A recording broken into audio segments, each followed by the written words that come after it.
Mystical heaven sect के 30 ethereal stage experts ने उन्हें घेर रखा था, आंखों में ताना मारा हुआ। आग कहाँ है? हाँ हाँ हाँ हाँ, तुम लोग यहाँ तक आए सिर्फ रेडियंट स्टेज और प्रोफाउंड हेवन कल्टिवेटर्स को बचाने? अब तुम और भी बुरे हाल में हो, और ये वही जंजीरें हैं जो तुम्हारी तकदीर बंद कर रही हैं, एक बड़े मूंछ वाले बुजुर्ग ने हंसते हुए कहा। पर पांचों को कोई फर्क नहीं पड़ा। ली जिंगतियान ने लुओ युनहाई की तरफ देखा। Clan head, flying tiger army को ले जाओ, हम इन्हें आने से रोकेंगे। 5 बनाम 30, योएयर ने चिल्लाया। ना, ये मुमकिन नहीं, इनके पास तुमसे भी ज्यादा ताकतवर एक्सपर्ट्स हैं, चू यानहाई ने मजाक में कहा। छोरी, हमें अपने rowdy demon scheming sect elders के साथ मत मिला। हम जो कहते हैं वो करते हैं, हम किसी को भी नहीं आने देंगे, वरना मेरी गर्दन कटा। योहेर ने उसे घूरा। लुओ क्लैन के नियम इतने कड़े हैं? 5 बनाम 30, ये तो लिमिट्स के ऊपर था। सीधा 1 से 6, और अब एक कड़ा नियम भी आया, किसी को भी नहीं जाने देना। लुओ युनहाई ने भारी मन से सिर हिलाया। तो इसे वेनरेबल्स पर छोड़ते हैं, हम ट्रेजरी में डीमन स्कीमिंग सेक्ट से जुड़ेंगे। उसने यूएयर का हाथ पकड़ा और उड़ चला। फ्लाइंग टाइगर आर्मी मेरे साथ। यस सर, सिपाहियों ने चिल्लाया, और लुओ युनहाई के पीछे हो लिए, इथीरियल स्टेज एक्सपर्ट्स की पहुंच से दूर। यूएयर घबराई हुई थी,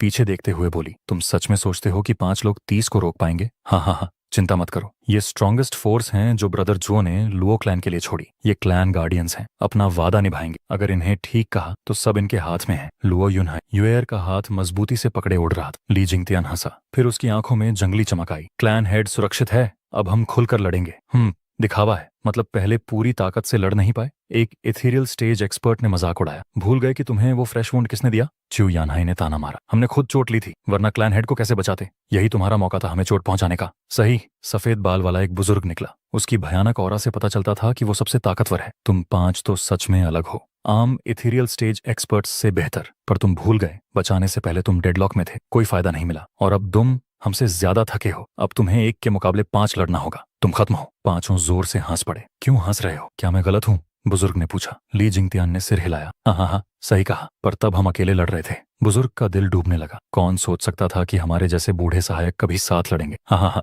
चू यानहाई ने हंसते हुए कहा। वैसे भी हम इस बार स्टुअर्ट जुओ के लिए लड़ रहे हैं, जिसने हमें बहुत फायदा दिया। देर न करें, नहीं तो क्लैन हेड को नुकसान होगा और हम भी बुरे हालात में पड़ेंगे। बाकी 4 ने मुस्कुराते हुए कहा, ठीक है। हेवन और अर्थ सेजस ने इशारा किया, और एक काला और एक सफेद प्रकाश निकला। वो दोनों एक साथ चमकते हुए गायब हो गए। जब रोशनी छटी तो उन 30 दुश्मनों के आसपास का नजारा बदल चुका था। अब लड़ाई की आवाजें नहीं थी, सिर्फ धुंधले ग्रे रंग की दुनिया। बकवास, ये डोमेन सोल है, हमें यहाँ से निकलना होगा, नहीं तो हम और नुकसान में पड़ेंगे, एक बुजुर्ग चिल्लाया। बाकी अपने सोल्स निकाले, चमकती तलवारें, भाले, कुल्हाड़े और दूसरी हथियारें लेकर। कोई फर्क नहीं पड़ेगा, ये 2 डोमेन सोल थे, पर हम उन्हें 30 सोल्स की ताकत से तोड़ देंगे। बाकी भी चिल्लाए, पर जैसे ही उन्होंने अपनी ताकत निकाली, दुनिया हिलने लगी। काला और सफेद रंग बदलता रहा और उनकी ताकत खत्म होती रही। उनकी सोल पावर भी खपत हो रही थी। डोमेन के बाहर सेजेस काले और सफेद गोले के सामने खड़े थे, जो घूम रहे थे। हाँ हाँ हाँ, हमारा डोमेन यिन यांग रिवर्सल है। तुम्हारी ताकत लगातार बदलती रहेगी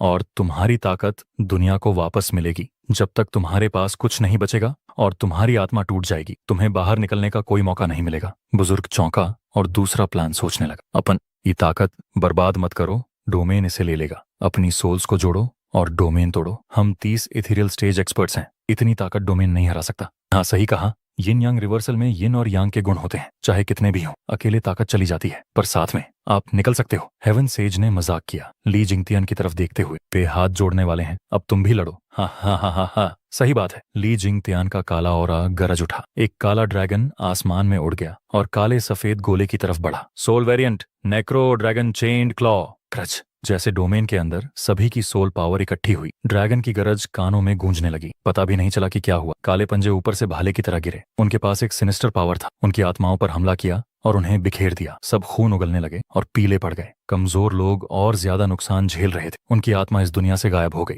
बाकी डर के मारे चिल्लाए। उन्हें कभी नहीं लगा था कि इतना बड़ा हमला हर वार में इतनी ताकत रखता है। पलक झपकते 30 इथीरियल स्टेज एक्सपर्ट्स आधे से कम रह गए। जो उन्हें नहीं पता था वो ये कि डोमेन के अंदर वे डर रहे थे। ली जिंगतियान बाहर थका हुआ था, हाँफ रहा था। इतनों को हराना आसान नहीं। ओल्ड क्यू, बाकी तुम दोनों पर छोड़ता हूँ। तुम्हें आधा निकालते हुए थकावट दिख रही है। चू यानहाई ने मुस्कुराया। ओल्ड ली, दिखावा कर रहे हो। 5 हम थे ना, मतलब 1 के मुकाबले 6। ठीक है, तो लड़ाई मत करो, बाकी सेजेस को छोड़ दो। एल्डर ली ने आंखें घुमाई, लेकिन च्यू यानहाई का चेहरा उतर गया। नहीं, तुमने आधा लिया तो मैं कैसे पीछे रह सकता हूँ। च्यू यानहाई ने सुए चिंगजन की तरफ आग उगलने के लिए देखा। सुए चिंगजन ने सिर हिलाया और हंसी। उसने आंखें घुमाई। अब दिखावा कौन कर रहा है? दोनों ने इशारे किए। एक गर्म और एक ठंडी सोल निकली और टकराई। पलक झपकते वो एक तेज और जलती हुई रोशनी बन गई और डोमेन की तरफ चली। यिन यांग कन्वर्जेंस, वर्ल्ड एनाइलेशन। एक तेज तूफान उठा और डोमेन के अंदर बचे हुए एक्सपर्ट्स डर के मारे कांप रहे थे। उन्हें लगा जैसे पंजे फिर से आएंगे, पर इस बार जो मिला वो था एक चकाचौंध कर देने वाली रोशनी। उसकी गर्मी इतनी ज्यादा थी कि वो उनसे टकराने से पहले ही सब कुछ राख कर रही थी। ये ताकत देखकर उनके दिलों में खौफ छा गया। एक बुजुर्ग ने चेतावनी दी, सावधान रहो, इसके पास मत जाना। धन्यवाद जो इतना साफ साफ बताया, पर हम कैसे दूर रहेंगे? सभी भागने की जगह ढूंढने लगे, पर कोई डर से घूर रहा था। ये क्यों बड़ा हो रहा है? मूर्ख, ये बड़ा नहीं हो रहा बल्कि डोमेन से कुड़ रहा है। हमारे पास भागने की जगह नहीं। लोग घबराकर चारों तरफ देखने लगे, जबकि सफेद जलती हुई रोशनी उनके पास आती जा रही थी, उनका डर बढ़ाती हुई। एक ने भागना बंद कर दिया और रोशनी के इतने पास आ गया कि हाथ से शुरू होकर पूरा शरीर राख हो गया। बाकी सब हैरानी से देख रहे थे कि वो धीरे धीरे खत्म हो रहा है, पर कोई मदद को नहीं गया क्योंकि वे जानते थे अगला शिकार वो खुद होंगे। अपनी आत्माएं निकालो, चिल्लाने पर उनकी आंखों में उम्मीद चमकी, पर कोई भी पहला कदम उठाने को तैयार नहीं था। अंत में जिसने चिल्लाया था उसने सबसे पहले अपनी आत्मा निकाली और रोशनी पर हमला किया। धम, लेकिन उसकी आत्मा रोशनी से टकराकर पिघल गई और गायब हो गई। सबके आंखें फटी की फटी रह गईं। अब कोई रिस्क नहीं लेना चाहता था, तो रोशनी और करीब आ गई, जो आत्मा के हमले से अछूती रही। उसकी जलती गर्मी एक एक करके आत्माओं को खत्म कर रही थी। चिल्लाहटें गूंजने लगीं, जो बाकी सबको और डरावना कर रही थी। आखिरकार सिर्फ 4 बुजुर्ग बचे, 5वें और 6ठे लेयर में रोशनी को देखते हुए अपनी मौत का इंतजार कर रहे थे। साला, अगर मरना है तो साथ में जाऊंगा। आत्मा विस्फोट। एक बुजुर्ग खून से लथपथ आंखों के साथ गरजा। उस सफेद रोशनी की तरफ निकली और टकराने के बाद विस्फोट हुई। उसका शरीर जमीन पर गिर पड़ा और उसकी आत्मा चली गई, लेकिन सफेद रोशनी हिली नहीं। जबकि बाहर च्यू यनहाई और सुए छिंगजन मुंह से खून बहा रहे, पर बाकी 3 को डराने के लिए उन्होंने रोशनी को बरकरार रखा, अपनी कमजोरी छुपाते हुए। रोशनी को उनके पीछे आते देख तीनों की शक्ल धूसर हो गई। उनकी आत्माएं कुछ नहीं कर पा रही थीं, विकल्प खत्म हो चुके थे। उन्होंने दांत पीसे और थूकते हुए कहा, मरना है तो धमाके के साथ मरेंगे। एक ने फिर रोशनी के खिलाफ आत्मा विस्फोट किया, फिर दूसरे ने। च्यू यानहाई और सुए छिंगजन लगातार खून उगल रहे। अब सिर्फ एक बुजुर्ग बचा था, जो दांत जकड़े मरने को तैयार था। पर तभी रोशनी बुझ गई। बुजुर्ग हैरान होकर देखा, फिर समझ गया क्या हुआ। पछतावा उसे घेर गया। सफेद रोशनी आत्मा विस्फोट से डरती थी। अगर शुरू से इसे इस्तेमाल करते तो कई बच जाते, पर सब सिर्फ अपने लिए सोच रहे थे। कोई किसी के लिए अपनी जान नहीं देना चाहता था, जब तक कि मौका खत्म ना हो गया और वो लड़ते लड़ते नीचे गिर पड़े। बुजुर्ग सिर हिलाकर आह भरी। अब अकेले क्या कर सकता था? डोमेन के बाहर सफेद रोशनी फीकी पड़ गई और ठंडी गर्म रोशनी बन गई, जो पावर कपल की ओर लौट गई। तुम भी ज्यादा देर नहीं टिक सकते। ये डोमेन हमारी आत्माओं से बना है। इतने विस्फोटों से हम भी घायल हैं। सजेस ने मुंह देखा और कहा, सिर्फ एक बचा है, उसे छोड़ दो और मार दो। सही। बाकी ने हामी भरी है। नर्स सेजस ने अपना डोमेन खोल दिया। बुजुर्ग फिर से रोशनी देख पाया, पर अब वो पूरी तरह अकेला था। सभी युद्ध भूमि पर मौजूद लोग देख रहे थे कि ऐसे 30 फंसे और अब सिर्फ एक बचा। हैरानी हर जगह थी, पर अकेले बचे उस बुजुर्ग के पास सीधे खड़े होने का वक्त भी नहीं था, क्योंकि 5 लोग झट से उस पर टूट पड़े। धम, आग, पानी, क्रूरता, यिन और यांग, सभी ने उस पर आसमानी क्रोध की तरह हमला किया। कुछ ही पलों में वो बुजुर्ग सांस लेने भी नहीं पाया और गिर पड़ा। उसका शरीर खत्म। हर दर्शक स्तब्ध रह गया। ये कौन हैं जो इतने ताकतवर हैं? अकेले 30 मार दिए? मिस्टिकल हेवन सेक्ट स्तब्ध था। डीमन स्कीमिंग सेक्ट सोच में डूबा था, और यहाँ तक कि जुओफान भी झिझका। फिर उसने सिर हिलाया। ये 5 सच में ताकतवर हैं। मैंने अपना समय व्यर्थ नहीं किया। खुद उसे भी उम्मीद नहीं थी कि ये टीम इतनी जबरदस्त होगी। युहेर बार बार पीछे देख रही थी और अब चौंकी भी। वो घबराते हुए लुओ युनहाई से बोली, ओ उन्हें। हाँ, भाई जुओ ने 3 को खुद सिखाया, बाकी 2 को सिर्फ इशारे दिए। इसलिए ये हमारे पहले जनरेशन के वेनरेबल्स हैं। लुओ युनहाई हंसा। ये लोग जिद्दी और घमंडी हैं, हमेशा अकेले काम करते हैं, पर इस बार हाथ मिला लिया। युएर ने आह भरी। ये सब अजीबोगरीब हैं, जैसे मास्टर वैसे शिष्य। ये कभी भाई जुओ के असली शिष्य नहीं बने। पता नहीं बाद में उनके शिष्य कैसे होंगे, शायद और भी ताकतवर। हाँ, अभी इन्हें अजीब कहना जल्दी है। लुओ युनहाई हंसा। युएर का चेहरा सख्त हुआ। पर मास्टर हमें ज्यादा परवाह नहीं करते। उन्होंने ये भी कहा था कि वो डीमन स्कीमिंग सेक्ट में सेक्ट लीडर के सौदे की वजह से आए। ओह, कूल दिखाने की कोशिश। सुनो, मैंने भाई जुओ के साथ वक्त बिताया है। वो तुमसे सच में परवाह करते हैं। हाँ। लुओ युनहाई हंसा। युएर ने उसे लंबी नजर से देखा और मुस्कुराई। मारो, उनके सामने किसी ने चिल्लाया। वो देख रहे थे कुई गैंग की team mystical heaven sect disciples से लड़ रही थी। दोनों की कल्टीवेशन लगभग बराबर थी, इसीलिए लड़ाई कड़ी और खतरनाक थी। लुओ युनहाई चिल्लाया, flying tiger army, wing formation, charge. Yes sir. सिपाही लुओ युनहाई के नेतृत्व में लड़ाई में उतरे। वे भेड़ों के बीच भेड़िए थे। एक तरफ 40,000 आदमी, दूसरी तरफ लाखों युद्ध कठपुतलियां। एक तरफ सिक्लूडेड डिसाइपल्स थे, दूसरी तरफ युद्ध के अनुभवी। समान कल्टीवेशन के बावजूद नतीजा साफ था। लुओ युनहाई की फ्लाइंग टाइगर आर्मी ने पहले के डेडलॉक को जीत में बदल दिया। फ्लाइंग टाइगर आर्मी ने मिस्टिकल हेवन सेक्ट डिसाइपल्स की टुकड़ी काट छांट कर कुई गैंग की टीम को हक्का बक्का कर दिया। साला मास्टर के लोग इतने ताकतवर कैसे होते हैं? हम जैसे लेवल पर हैं, लेकिन ग्रुप फाइट्स में इतने बेहतर हैं। यही होती है फौज की ताकत। कुई गैंग ने डीमन स्कीमिंग सेक्ट डिसाइपल्स को भी हमला करने को कहा और मिस्टिकल हेवन सेक्ट डिसाइपल्स ऐसे क्रूर हमले को रोक नहीं पाए। जल्द ही वे ट्रेजरी के सामने पहुंचे, पर दरवाजे कसकर बंद थे। हम आ गए, लुओ युनहाई चमकते हुए बोला। ट्रेजरी पर हमला करो और उनकी सप्लाई काट दो। गर्जना, लोग चिल्लाए। डीमन स्कीमिंग सेक्ट डिसाइपल्स भी, सब इसे जलाने के लिए उत्साहित। पर एक पीले चमक में जबरदस्त शक्ति ने उन पर वार किया और खून खरबूजा चारों तरफ फैल गया। 10,500 की मौत हो गई, जिनमें फ्लाइंग टाइगर आर्मी के सैकड़ों योद्धा थे। एक बूढ़ी आवाज गूंज उठी, मेरी ट्रेजरी में कौन घुसा? तीव्र हवाएं चलीं। तभी 4 बूढ़े अचानक कहीं से प्रकट हुए। उनकी पीठें झुकी हुई थीं, आंखें आधी बंद, और वे सभी के सामने चक्रासन में बैठे। उनकी शक्तिशाली आभा से फौज के लोग एक कदम आगे बढ़ाने की हिम्मत नहीं कर पा रहे। लुओ युनहाई ने भौहें तानी, दिल घबराया और मुट्ठियां कस लीं। उसने कभी सोचा नहीं था कि जुओ फान ने डीमन स्कीमिंग सेक्ट के इतने बुजुर्गों को मेन हॉल में भेजा होगा कि पूरे सेक्ट के एक्सपर्ट्स वहीं इकट्ठे हो जाएं। कम से कम ये 4 यहाँ पीछे रह गए थे। उनकी वाइब से साफ था कि ये इथेरियल स्टेज में थे। युनहाई अब सोच में पड़ गया कि आगे क्या करना है। ली जिंगतियान की टीम ने दूर से इन 4 को देखा और चिल्लाए, साला ये वो लोग हैं। 5 ने लुओ युनहाई की तरफ तेजी से रुख किया, चेहरे गंभीर। लुओ युनहाई को उनकी ताकत का अंदाजा नहीं था, क्योंकि वह अब भी उनके स्तर तक नहीं पहुंचा था। लेकिन ली जिंगतियान ने पता लगाया कि वे 4 इथेरियल स्टेज के 9th लेयर में थे, सोल हार्मनी स्टेज से बस एक कदम दूर। ऐसे एक्सपर्ट्स का यहाँ आना मतलब था, और 4 लोग इथेरियल स्टेज के सही माने जाने वाले, उन्हें हरा नहीं सकते। उनका कमजोर क्लैन हेड भी इनसे टकरा नहीं सकता था। ली जिंगतियान की 5 सदस्यीय टीम घबराकर उनकी जान बचाने के लिए पूरी रफ्तार से दौड़ी। जुओ फान ने देखा और पहली बार चिंता हुई, पर उस वक्त वह हस्तक्षेप करने की स्थिति में नहीं था। लंबी भाला फिर से उसके ऊपर आ रहा था। चुनौती से घबराए बिना वहां जाने लगा। तभी सेक्ट लीडर श्वान की सियान मुस्कान देखी। हुम्फ, जुओ फान, अगर तुम भाग जाते तो इतने लोग रास्ता बना देते। मैं तुम्हें रोक नहीं पाता, लेकिन तुम्हें लड़ना था लालची। अब हमारे 4 हाई वेनरेबल्स बाहर आ गए हैं, तुम्हारे भागने के कोई रास्ते नहीं। हाँ हाँ हाँ, सेक्ट लीडर श्वान ने हंसते हुए कहा। जुओ फान ने 4 बुजुर्गों को गौर से देखा। 4 इथेरियल स्टेज के 9th लेयर के एक्सपर्ट्स वाकई कमाल के हैं, लेकिन सेक्ट लीडर के 8th लेयर कल्टीवेशन से ज्यादा नहीं। तुम्हें लगता है ये लड़ाई पलट देंगे? फिर से सोचो। हाँ हाँ हाँ, कमाल। जुओ फान, लगता है तुम्हें पश्चिमी धरती के बारे में पता नहीं, तुम्हें हमारे सेक्ट की ताकत का अंदाजा नहीं। सेक्ट लीडर शू आन ने 4 की ओर इशारा करते हुए कहा, देखो उनकी ताकत। हाँ हाँ हाँ, जुओ फान ने ध्यान से देखा। उसकी भौहें सिकुड़ गईं। 4 बूढ़े अभी भी आंखें बंद किए हवा में बैठे थे। वे 3 मीटर के घेरे में घूम रहे थे। हर एक से अलग चमक निकल रही थी, लाल, हरी, सफेद, सुनहरी। 4 की रोशनी एक साथ मिलकर तेज धूलिया रंग की चमक में बदल गई। ड्रैगन की गर्जना के साथ एक धूलिया रंग का ड्रैगन 4 के चारों ओर उड़ने लगा। जमीन लगातार हिल रही थी, जैसे तूफानी समुद्र की तेज धाराएं। रेडियंट स्टेज और प्रोफाउंड हेवन कल्टीवेटर्स भी सीधे नहीं बैठ पा रहे थे। धूलिया चमक से उनके अंदर की हड्डियां हिलने लगीं और वे खून उगलने लगे। कई की आंखें पलट गईं और वे गिर पड़े। सिर्फ एक पलक झपकाने में हजारों की मौत हो गई, और 4 बूढ़े जैसे बिना हिले डुले बैठे रहे, बस घूम रहे थे। लुओ युनहाई ने चिल्लाया, हवा में उड़ जाओ और उन 4 से दूर रहो, उनकी लहर से बचो। यहाँ कोई बेवकूफ नहीं। सब उड़ गए और उस पीली रोशनी के पर्दे से दूर हो गए। हाँ, हमें तुम जैसे कीड़ों से क्या लेना देना जो भाग रहे हैं। पर इस बार तुम लोग मिस्टिकल हेवन सेक्ट में घुसे हो और हमारी ट्रेजरी पर। एक बुजुर्ग ने कहा, हम सेक्ट के सबसे बड़े वेनरेबल्स हैं, इस अपराध को नजरअंदाज नहीं कर सकते। एक बुजुर्ग मुस्कुराया। 4 ने एक साथ अपने हाथों से चिन्ह बनाए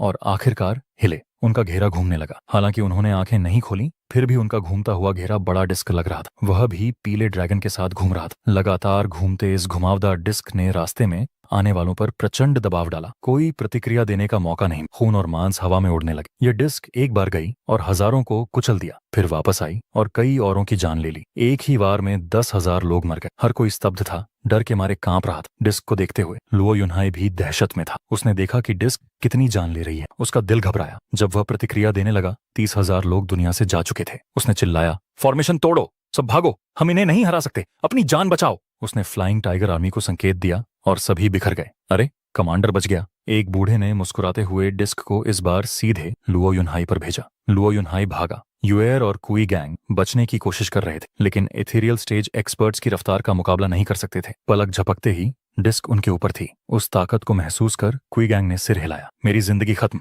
मास्टर ने मिस्टिकल हेवन सेक्ट पर हमला क्यों किया? क्या सिर्फ सबक सिखाना था? लगता है हम ही नुकसान में हैं। लुओ युनहाई चुप था, पर उसकी आंखें पक्की थीं। वह भी नहीं जानता था जुओ फान ये सब क्यों कर रहा है, पर योजना का हिस्सा था तो अंत तक जाएगा। ये ही लुओ क्लैन का उस पर अटूट भरोसा था। अब भी मौत के साये में उसे कोई पछतावा नहीं। वूशोशा। अचानक एक जाना पहचाना चेहरा लुओ युनहाई के सामने आया। वो था युएहर। मिस, अब कोई फायदा नहीं, पहले जैसा नहीं रहा। सामने हो या पीछे फर्क नहीं पड़ेगा। युएहर कुछ नहीं बोली, बस डटी रही। लुओ युनहाई ने उसके साथ खड़े होने का फैसला किया। चलो साथ खड़े होते हैं, शायद भाई जुओ का दूसरा शिष्य हमारे पीछे बच जाए। मैं हूँ कुई गैंग। कुई गैंग ने आंखें घुमाई और उनके पास खड़ा हो गया। मरने से पहले पहले मेरा नाम तो जान लो। मास्टर इतना व्यस्त था, परिचय नहीं करवा पाया। बिना नाम जाने मरना दुखद है। फिर मैं हूँ Luo Yunhai, Luo clan head. Luo Yunhai हंसा। यूएयर मुस्कुराई। यूएयर डीमन स्कीमिंग सेक्ट की शिष्य। जवान लोग, मरने से पहले इतना करीबी, इसलिए तुम लोग लीडर हो बच्चों के। चारों बूढ़ों ने उनकी बातें सुनी और हंसे। पर इससे जिंदगी नहीं मिलेगी। तुम्हारे किस्मत का दोष है कि तुम हमारे शिष्य नहीं। हा हा हा। वूश मजबूत डिस्क उनकी तरफ आई, जमीन पर खून के छींटे मारते हुए। तीनों ने आंखें बंद कर लीं, अपनी मौत के लिए तैयार। पर कुछ देर बाद उन्होंने महसूस किया कि उनके सामने की शक्ति गायब थी। जब उन्होंने आंखें खोलीं तो सामने एक सफेद और काला गेंद घूम रही थी। पास ही सेजस ने हाथों से चिन्ह बनाए थे। तनाव में यिन यांग रिवर्सल। इस संकट के समय हेवन और अर्थ ट्विन सेजस ने दखल दिया। डोमेन सोल का इस्तेमाल करते हुए 4 बूढ़ों के आसपास की जगह अलग कर दी। पर इस कदम ने दोनों को भारी कीमत चुकानी पड़ी। Elders, thank you. लुओ युनहाई की आंखों में चमक थी और वो हंसा। उसने हाथ जोड़े, लेकिन सेजस ने चिल्लाया, एल्डरली, खड़े होकर मत देखो, इन्हें तुरंत बाहर निकालो। उश! एक काला साया जोर से गुजरा और तीनों की कमर पकड़कर खींच लिया। ये कोई और नहीं बल्कि ली जिंगतियन था। एल्डर ली जिंगतियन चौंक गया, लेकिन उसने कुछ नहीं कहा, क्योंकि उसने ली जिंगतियन की निगाहें देखी। वे सेजस को हिलते हुए और खून उगलते हुए देख रहे थे। उनकी डोमेन सोल तुरंत ही टूट गई थी। रॉर! धरती हिल गई, क्योंकि 4 ड्रैगन मिस्टिकल हेवन सेक्ट के ऊपर मंडराने लगे। वे डोमेन से बाहर निकल गए और एक चक्कर लगाकर वापस 4 एल्डर्स के पास चले गए। वहीं स्पिनिंग सर्कल येलो ड्रैगन अभी भी वहीं था, उतना ही शक्तिशाली। 4 एल्डर्स हवा में बैठे थे, बिना कोई हलचल। सेजस ने चारों को देखा और उनके चेहरे पर डर साफ था। हाँ, कभी नहीं सोचा था कि उनके पास ऐसी डोमेन सोल होगी। ये पहली बार है इतनी दुर्लभ ताकत देखने को मिली। एक एल्डर ने हंसते हुए कहा, शर्म की बात है कि तुम इतने कमजोर हो। हम पर हमला करने से पहले चोट खाई और थके हुए थे, नहीं तो हमने सच में दम लगाया होता। दूसरे एल्डर ने सिर हिलाया। ये सोल डोमेन वाकई कमाल की है। यिन और यांग से दुनिया को उलट देता है। एक आम कल्टीवेटर इससे कैसे निपटता? तीनों ने सहमति में सिर हिलाया, जैसे कि सेजस उनकी बातों को सुन ही नहीं रहे। अगर ये ना होता तो सच में इनके रूप देखना चाहता। हुम्फ, बुजुर्ग भी कम बात नहीं करते। तो तुम कह रहे हो कि हम देखे जाने लायक नहीं? जैसे ही चारों को गुस्से की आवाज सुनाई दी, एक चमकीली सफेद रोशनी उनके लिए चली। तो ये देखो बूढ़ों। हुश! ऊपर से एक तीर की तरह जलती हुई गर्मी चारों पर आई। बूम! चमकती रोशनी के बाद चारों की जगह एक सफेद गेंद बन गई, जिससे हवा गर्मी से झिलमिला रही। चिऊ यानहाई और चुए छिंगजन थके हुए सांस लेते हुए उस तरफ देख रहे थे, पर अब भी उतने ही गंभीर। उन्हें पता था कि चारों elders life and death art से मर नहीं सकते, लेकिन जब रोशनी छिटकी, दोनों हैरानी से हक्का बक्का रह गए। कैसे हो सकता है? चारों एल्डर्स अभी भी बैठे हुए थे, आंखें बंद, मुंह पर ताना भरी मुस्कान। पीला ड्रैगन अभी भी मंडरा रहा था, बिना प्रभावित हुए। यहाँ तक कि जोड़े कांप रहे थे, दिल डूबा हुआ। वे चोटिल थे, पर उनके लाइफ एंड डेथ आर्ट के हमले से चारों एल्डर्स को भी कोई फर्क नहीं पड़ा। उनके लिए जोड़े जैसे कीड़े थे, सब भयभीत थे। वे मुकाबला ही नहीं कर सकते थे। जुओफान ने देखा और भौहें चढ़ाईं। 4 अर्थ ड्रैगन सोल्स? बिल्कुल सही। सेक्ट लीडर सुअन हंसा। मैंने कहा था कि तुम्हें पश्चिमी धरती के सेक्ट्स की ताकत नहीं पता, लेकिन डीमन स्कीमिंग सेक्ट के हाई वेनरेबल को तो जानना चाहिए। जुओफान ने ध्यान से देखा और सिर हिलाया। सुना था पर कभी देखा नहीं। हाँ, तो सुनो। पश्चिमी धरती में हम तियान्यू के 3 गार्डियन सेक्ट्स हैं, हर सेक्ट के अपने गार्डियन। सेक्ट लीडर शुआन गर्व से बोला, 1 स्वॉर्ड 5 ड्रैगन्स कहलाते हैं हमारे गार्डियंस।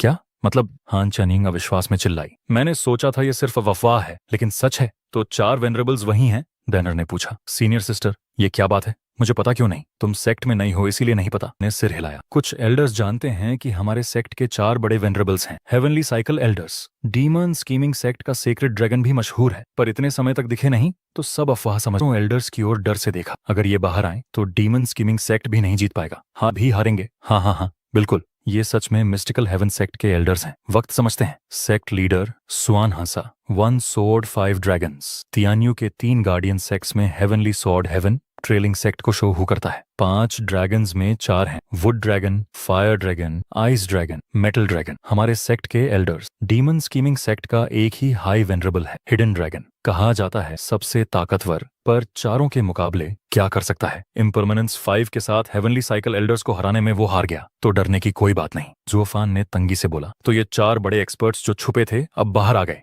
हमारे 4 वेनरेबल्स सालों से ध्यान में हैं, सोल हार्मनी स्टेज में जाने के लिए, पर तुम्हारे हमले ने उन्हें बाहर आने पर मजबूर किया। सेक्ट लीडर स्वान ने जोर से कहा, जुओफान, तुम और तुम्हारे लोग यहाँ मरोगे। हाँ। स्वान शाओयू खुशी से कूद रहा था। जुओफान, तुम जैसे दुष्ट ने एक धर्मात्मा सेक्ट पर हमला किया और अब हमारी ताकत देख लो। हाँ, पिता पुत्र की घमंड भरी बातें सुनकर जुओफान चुप रहा। मेरा सिर अभी भी कंधे पर है। क्या ये दोनों जल्दी में नहीं है? फिर उसने चारों एल्डर्स को घूरा। वे वाकई ताकतवर हैं। लगता है ये दोनों भी ज्यादा नहीं झूठ बोल रहे। ली जिंगतियान के बचाने के बाद चीखें गूंजी। लुओ क्लैन के इथेरियल स्टेज एक्सपर्ट्स भी आए। कुल 30 लोग चारों को घेर लिया, पर चारों ने फिर से चिन्ह बनाए और ड्रैगन गरजे। वे घूमते रहे और ड्रैगन निकलते रहे, जो फिर वापस लौटते। हर बार ड्रैगन की आत्मा कम से कम एक शिकार ले। शक्तिशाली अर्थ ड्रैगन सोल और उनकी ताकत से ये एक्सपर्ट्स खुद को नर्क में महसूस करने लगे। वे सर्कल के करीब भी नहीं जा सके और मर गए। सब हैरान थे, यहाँ तक कि डीमन स्कीमिंग सेक्ट के बुजुर्ग भी डर गए। हम बस मरने आए हैं। मिस्टिकल हेवन सेक्ट का समूह, जो पिछड़ा हुआ था, उत्साह से भर गया। उनका सहारा आ गया था। मुझे पता नहीं था ये बुजुर्ग सच थे। 4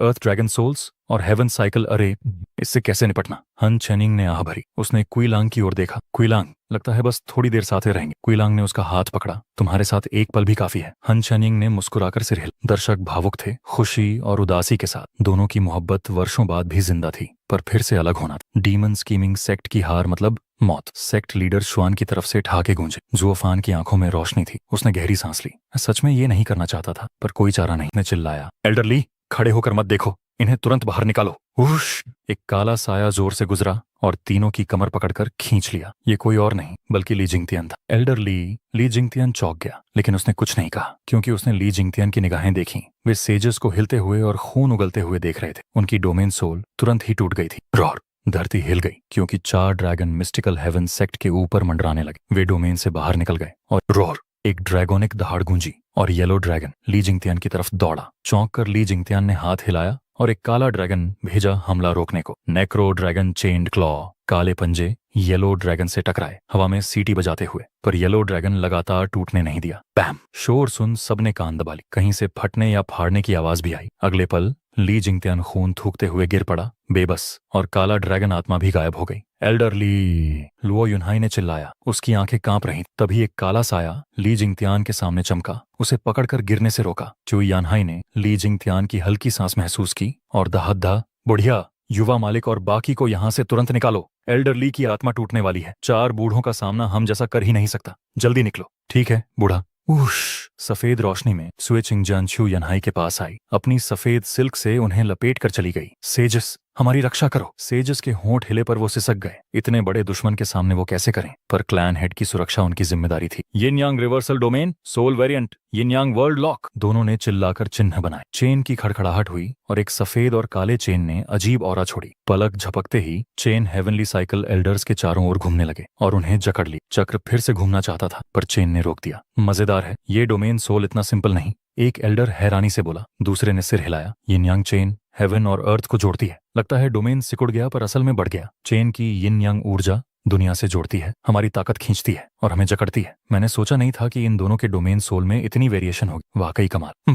रेडिएंट स्टेज में हमने इस मूव को समझा और एक सचमुच के राक्षस को बंद किया। सेजेस मुस्कुराए, गूसंतोंग को बंद करने की याद दिलाते हुए। अब इथेरियल स्टेज में डोमेन सोल की मदद से ये मूव परफेक्ट है। हमें यकीन नहीं कि ये 4 बूढ़े हमसे कमतर हैं और चेन्स तोड़ पाएंगे। हेवन सेज दूर खड़े जोड़े को चिल्लाया, एल्डर ली और क्लैन हेड को सुरक्षित जगह ले जाओ, बाकी हम पर छोड़ दो। लड़ाई खत्म होने तक इन बूढ़ों को जाने नहीं देंगे, जैसे कि त्यान्यू के सबसे ताकतवर सेजस से उम्मीद थी। आप सच में भरोसेमंद हो? हा हा हा! चू यनहाई ने हंसते हुए अंगूठा दिखाया। लुओ युनहाई भी मुस्कुराया। 4 बूढ़े जकड़े हुए देख, पर उन्हें नहीं पता था कि सेजस कितना जूझ रहे हैं। उनके डोमेन सोल की ताकत इसकी साइज में थी, जो दुश्मन की ताकत को फैलाती थी, पर अब डोमेन चेन के जितनी छोटी थी। हेवनली साइकिल एल्डर्स की जबरदस्त ताकत ने उन्हें पहले कभी महसूस न हुई दबाव दिया। जहां चेन दुनिया से जुड़ी थी, वहां दबाव बदल रहा था, पर वो भी इतना था कि उनके शरीर की हर नस पर बोझ था। पर उन्होंने पकड़ बना रखी। अगर ये 4 फ्रीक्स नहीं रुके तो क्लैन हेड मर जाएगा। इसलिए उन्होंने अपनी जान तक की बाजी लगाई, पर आसपास कोई ये नहीं समझा।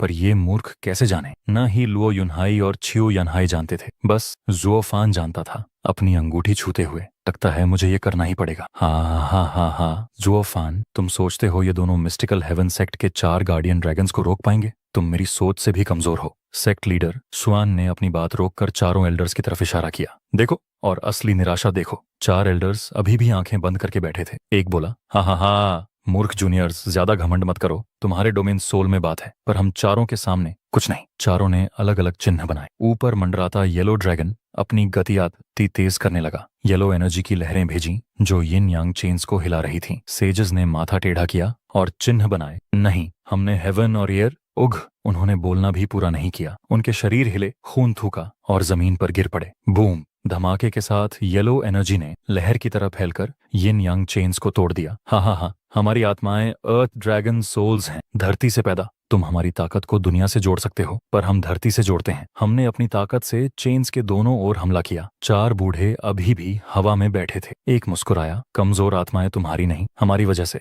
हम जानते थे तुम्हारे पास क्या तरीका होगा। सेजस जमीन पर बेबस पड़े। सांस मुश्किल से चल रही थी। जुओफान, अब क्या करें? ऐसे चलते रहे तो हार जाएंगे, हमें भागना होगा। फींड यांग जुओफान के पास आया और हालत बयां की। पूरब की तरफ मेरा इलाका टूटने वाला है, वेनरेबल भाई और बाकी एल्डर्स भी आ रहे थे। पश्चिमी तरफ भी हालत खराब है, हेवनली साइकिल एल्डर्स हर जगह मौत बरसा रहे हैं। हम अब आगे नहीं बढ़ सकते। स्टुअर्ट जुओ, आगे का रास्ता बंद हो रहा है, हमें अपनी ताकतें जोड़कर जल्दी निकलना होगा। वेनरेबल ची ने जोर दिया। जुओफान ने कहा, भागने से कोई फायदा नहीं, हमारी चाल तो अंदर घुसकर हमला करना था। अब खुद हम उनकी रक्षा व्यवस्था में फंस गए हैं। अब हमारे पास एक ही रास्ता है, जीतना या मरना। मतलब कोशिश करने का कोई फायदा नहीं। मिस्टिकल हेवन सेक्ट की अरे नहीं तोड़ी जा सकती। क्या हम यहाँ मरने वाले हैं? वेनरेबल ची ने कराहते हुए पूछा। फींड यांग ने गहरी सांस ली, फिर जुओफान को घूरते हुए बोला, फिर क्या करें? क्या सच में आखिरी दम तक लड़ेंगे? बिल्कुल नहीं, पहले लीडर को गिराओ, बाकी अपने आप टूट जाएंगे। जुओफान की आंखें चमकने लगीं। उसने सेक्ट लीडर शुआन की ओर देखा। सभी समझ गए कि उसका क्या मतलब है। हाँ यार, बस उस बूढ़े लोमड़ी को पकड़ो, मिस्टिकल हेवन सेक्ट झुक जाएगा। उनके खून से भरे नजरों को देखकर सेक्ट लीडर शुआन ने उनकी योजना समझ ली और पीछे हटते हुए तंज कसा। हाँ हाँ हाँ,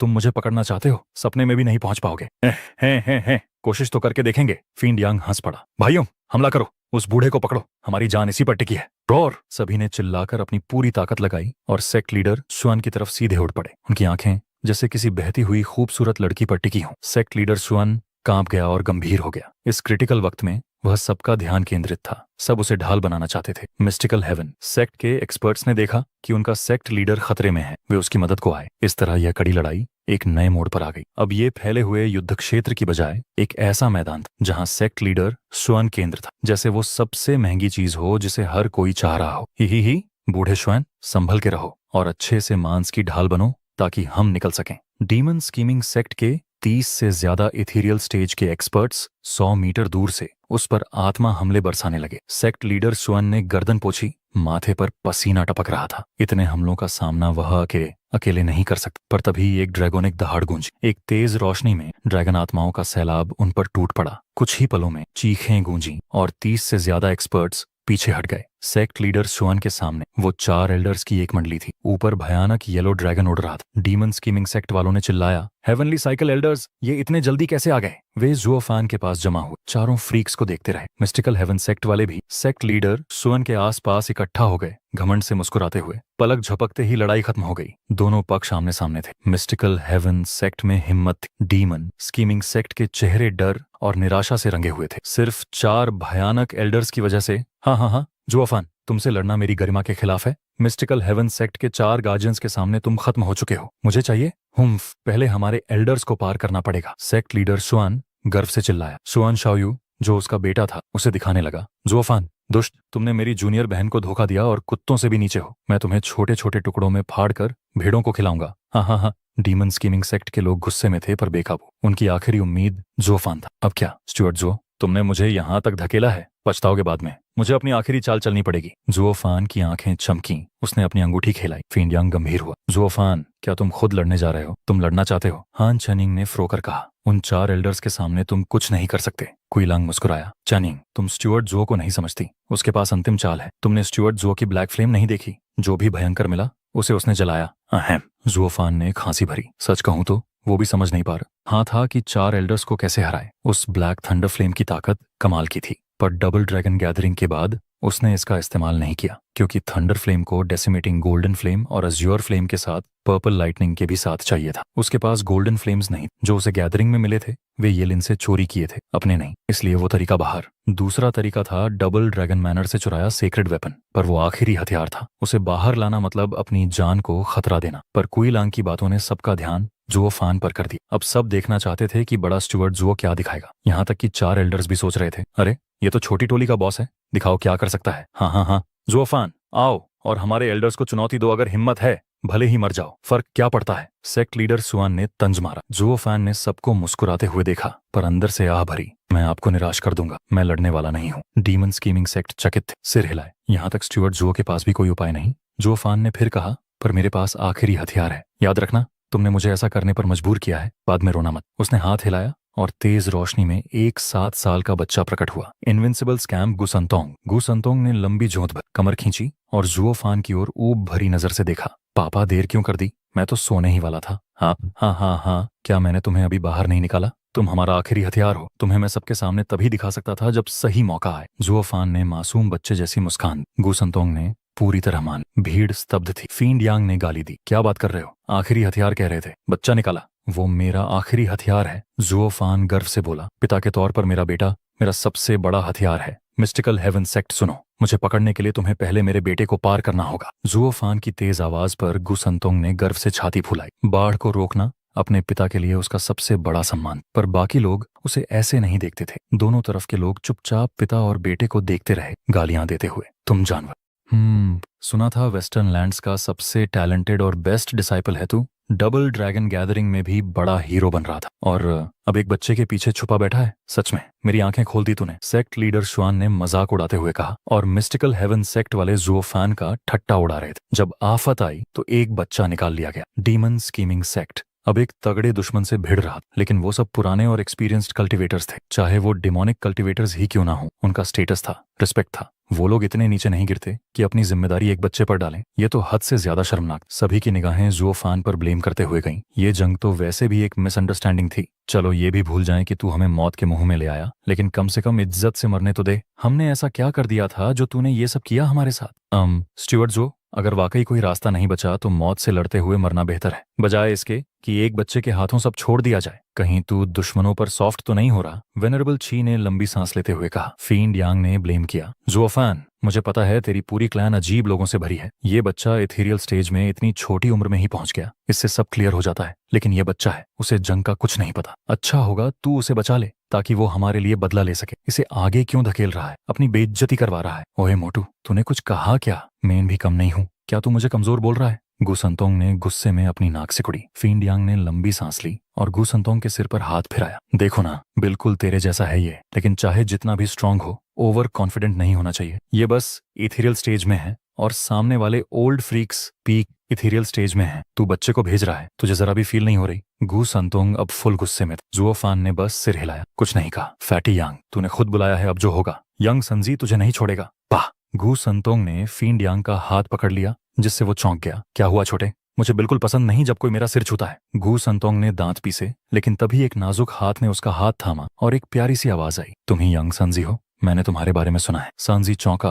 और उस सुंदर लड़की को देखता रह गया। उसका हाथ ढीला पड़ गया। तो फिर यंग संजी, अब हमारी सेफ्टी तुम्हारे हाथ में है। चू चिंगचेंग ने झुककर गुसंतोंग का गाल छुआ। उसकी ब्राइट स्माइल से बच्चा बिल्कुल पिघल गया और बस हाँ में सिर हिला दिया। जुओ फान ने लंबी सांस ली। चिंगचेंग की खूबसूरती से कोई नहीं बच सकता, ये नालायक भी नहीं बचा। तो उसने खांसते हुए चू चिंगचेंग की ओर इशारा किया। यंग संजी, ये मेरी लेडी है, अब से ये तुम्हारी मॉम है। मॉम? गुसंतोंग चौंका और चू चिंगचेंग की ओर देखा। मस्त है, मुझे पसंद है। चू चिंगचेंग शर्मा गई और जुओ फान की तरफ आंखें तरेरी। यंग संजी, ये मेरी लेडी है, अब से ये तुम्हारी मॉम है। मॉम? गुसंतोंग चौंका और चू चिंगचेंग की ओर देखा। मस्त है, मुझे पसंद है। चू चिंगचेंग शर्मा गई और जुओ फान की तरफ आंखें तरेरी। फिर उसने हेवनली साइकिल एल्डर्स की तरफ देखा और पूछा, यंग संजी, क्या तुम इन्हें हरा पाओगे? ये तो मुश्किल होगा ना।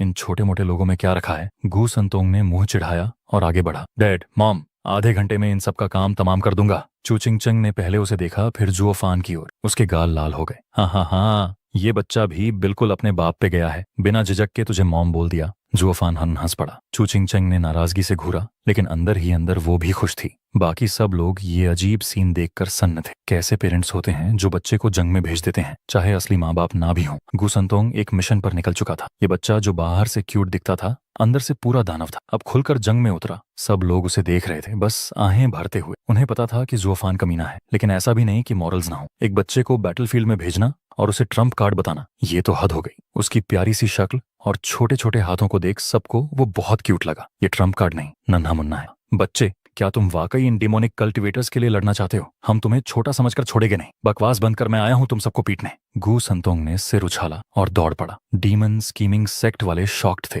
और उसकी तारीफ करने लगे। क्या हिम्मत है, बाप बेटे दोनों ही जिद्दीक है। फिर अगर तू इतनी छोटी उम्र में डिमोनिक पाथ पे चल पड़ा है तो हम चारों एल्डर्स तुझे शुद्ध करके मुक्त कर देंगे। चारों ने हैंड साइंस बनाए और एक जोरदार ड्रैगन की दहाड़ के साथ एक ड्रैगन सोल गुसंतोंग की तरफ बढ़ा। सब शॉक्ड थे और उस छोटे बच्चे को लेकर वरीड भी। फिर सबकी नजरें जुओफान पर गईं। तू अपने बेटे को बचाने नहीं जा रहा। जुओफान बस मुस्कुराता रहा। हिपोक्रिट्स, अंदर आओ और लड़ो। ये ड्रामा बंद करो। तुम सब बस नंबर के दम पे लड़ते हो। जैसे ही ड्रैगन गुसंतोंग की तरफ आया उसने मुंह बनाया और अपनी हथेली घुमाई। पैम! एक जोरदार ब्लास्ट के साथ वो ड्रैगन उड़ गया चीखता हुआ वापस अपने सर्कल में। चारों एल्डर्स हिल गए। यकीन ही नहीं हो रहा था कि एक बच्चा उनके अर्थ ड्रैगन सोल को ऐसे उड़ा सकता है। गुसंतोंग यहीं नहीं रुका। उसने जमीन पर जोर से पैर पटका और सीधा उनके स्पिनिंग सर्कल के सामने आ गया। फिर अपनी जबरदस्त मुट्ठी से वार किया। बूम! एक और धमाके के साथ वो येलो ड्रैगन जो सर्कल के चारों ओर घूम रहा था उसकी बॉडी अंदर धंस गई। वो दर्द से चीखा और फिर टूटकर रोशनी में बदल गया। सर्कल भी टूट गया और अब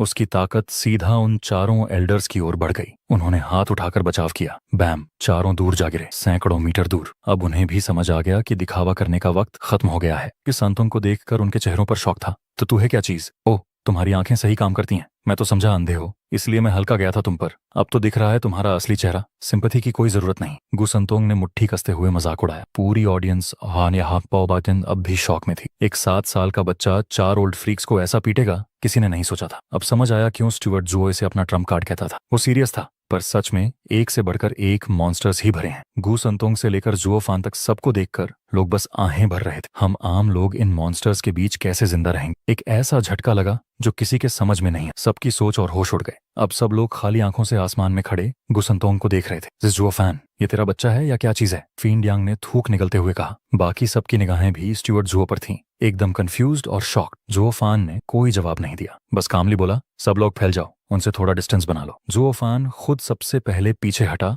बाकी भी तुरंत समझ गए और सब 1000 मीटर दूर उड़ गए। दूसरी तरफ मिस्टिकल हेवन सेक्ट वाले अभी तक शॉक में थे। उन्हें पता ही नहीं चला कि क्या हुआ, बस गुसंतोंग को ही देखते रह गए। ये डिस्टेंस सेफ रहेगा। जुओफान ने एक लंबी सांस ली और बोला, तुम लोग जानते हो मैंने यंग संजी को अब तक क्यों नहीं उतारा? सब बस चुपचाप सिर हिला रहे थे। अभी भी दिमाग ब्लैंक था। जुओफान हंसा, क्योंकि ये बच्चा बहुत गुस्सैल है और इसकी ताकत भी खतरनाक है। एक बार जो ये भड़क जाए तो इसे कोई नहीं रोक सकता। हमारा मकसद तो सिर्फ मिस्टिकल हेवन सेक्ट को सबक सिखाना था, उन्हें खत्म करना नहीं, वरना डबल ड्रैगन मैनर चुप नहीं बैठेगा। ओल्ड कल्टिवेटर्स ने सिर हिला। चाहे जितनी भी लड़ाइयां हों, डबल ड्रैगन मैनर कभी अलाउ नहीं करता कि चीजें बड़ी जंग में बदल जाएं और वेस्टर्न लैंड्स कमजोर पड़ जाएं। आखिरी ऑप्शन के तौर पर ही मुझे इस ट्रबल मेकर को बाहर लाना पड़ा, वरना इसका एक पंच इस हजारों साल पुराने सेक्ट को मिट्टी में मिला सकता था। जुओफान ने एक बार फिर लंबी सांस ली। कसम से खुद ही बुलाया उन्होंने ये आफत। अब क्या करूं, मेरी तो कोई गलती नहीं। ब्रो, हम ही तो इन्वेडर्स हैं यहाँ। फीन यांग, स्टुअर्ट जुओ, क्या तेरा बेटा वाकई इतना स्ट्रांग है? मिस्टिकल हेवन सेक्ट भी कोई छोटी चीज नहीं है। यकीन नहीं?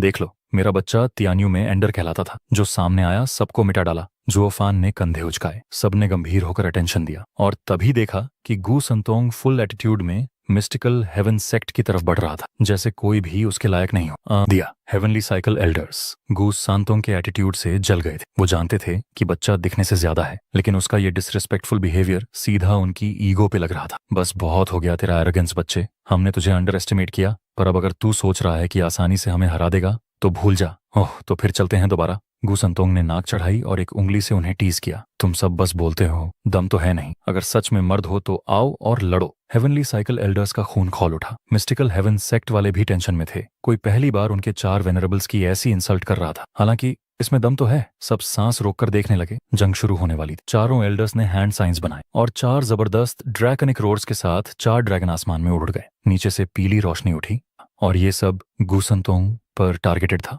गुसंतोंग का चेहरा थोड़ा सीरियस हुआ, बस इतना ही। ऑडियंस, यहाँ तक कि डीमन स्कीमिंग सेक्ट के लोग जो 1000 मीटर दूर थे, वो भी शॉक्ड थे। ये पावर पहले वाली के मुकाबले सैकड़ों गुना ज्यादा थी। हन चियनिंग की आंखें फटी रह गईं। ये तो 4 एलिमेंट साइकिल अरे ही है। फीन यांग ने भी ये फॉर्मेशन देख ली और उसके चेहरे पर टेंशन थी। ये अरे पहले रेडियंट स्टेज के एक्सपर्ट्स ने बनाया था और 4 इथेरियल स्टेज एक्सपर्ट्स को हरा दिया था। अब जबकि इसे 4 पीक इथेरियल स्टेज वाले चला रहे थे। इसकी ताकत अनइमेजिनेबल थी। द 4 एलिमेंट साइकिल अरे धरती और 4 एलिमेंट्स की पावर को खींचकर दुनिया की एनर्जी अनलीश करता है। इसका पावर कभी खत्म नहीं होता। मुझे डर है कि एक early soul harmony stage expert भी इससे नहीं बच पाएगा। और वो बच्चा तो, शुइरोहुआ ने चिंता में कहा। सबकी निगाहें जुओफान पर गईं, लेकिन वो पूरा चिल मूड में। ये लिन एक किलिन था। उसकी सोल और बॉडी एक थी। इसलिए उसके लिए सोल हार्मनी स्टेज कोई बड़ी बात नहीं थी, और अगर ये लीन कर पाया था तो यंग संजी भी कर सकता है, बल्कि और भी ज्यादा ताकत से। सेक्ट लीडर सुआन ने जब चारों वेनरेबल्स की पावर देखी तो मान लिया कि बच्चा अब गया और बोला, हाँ हाँ हाँ हाँ हाँ, अब तो इस बच्चे की फ्यूनरल तय है। तुम्हें 4 एलिमेंट साइकिल अरे की ताकत पता तो होगी,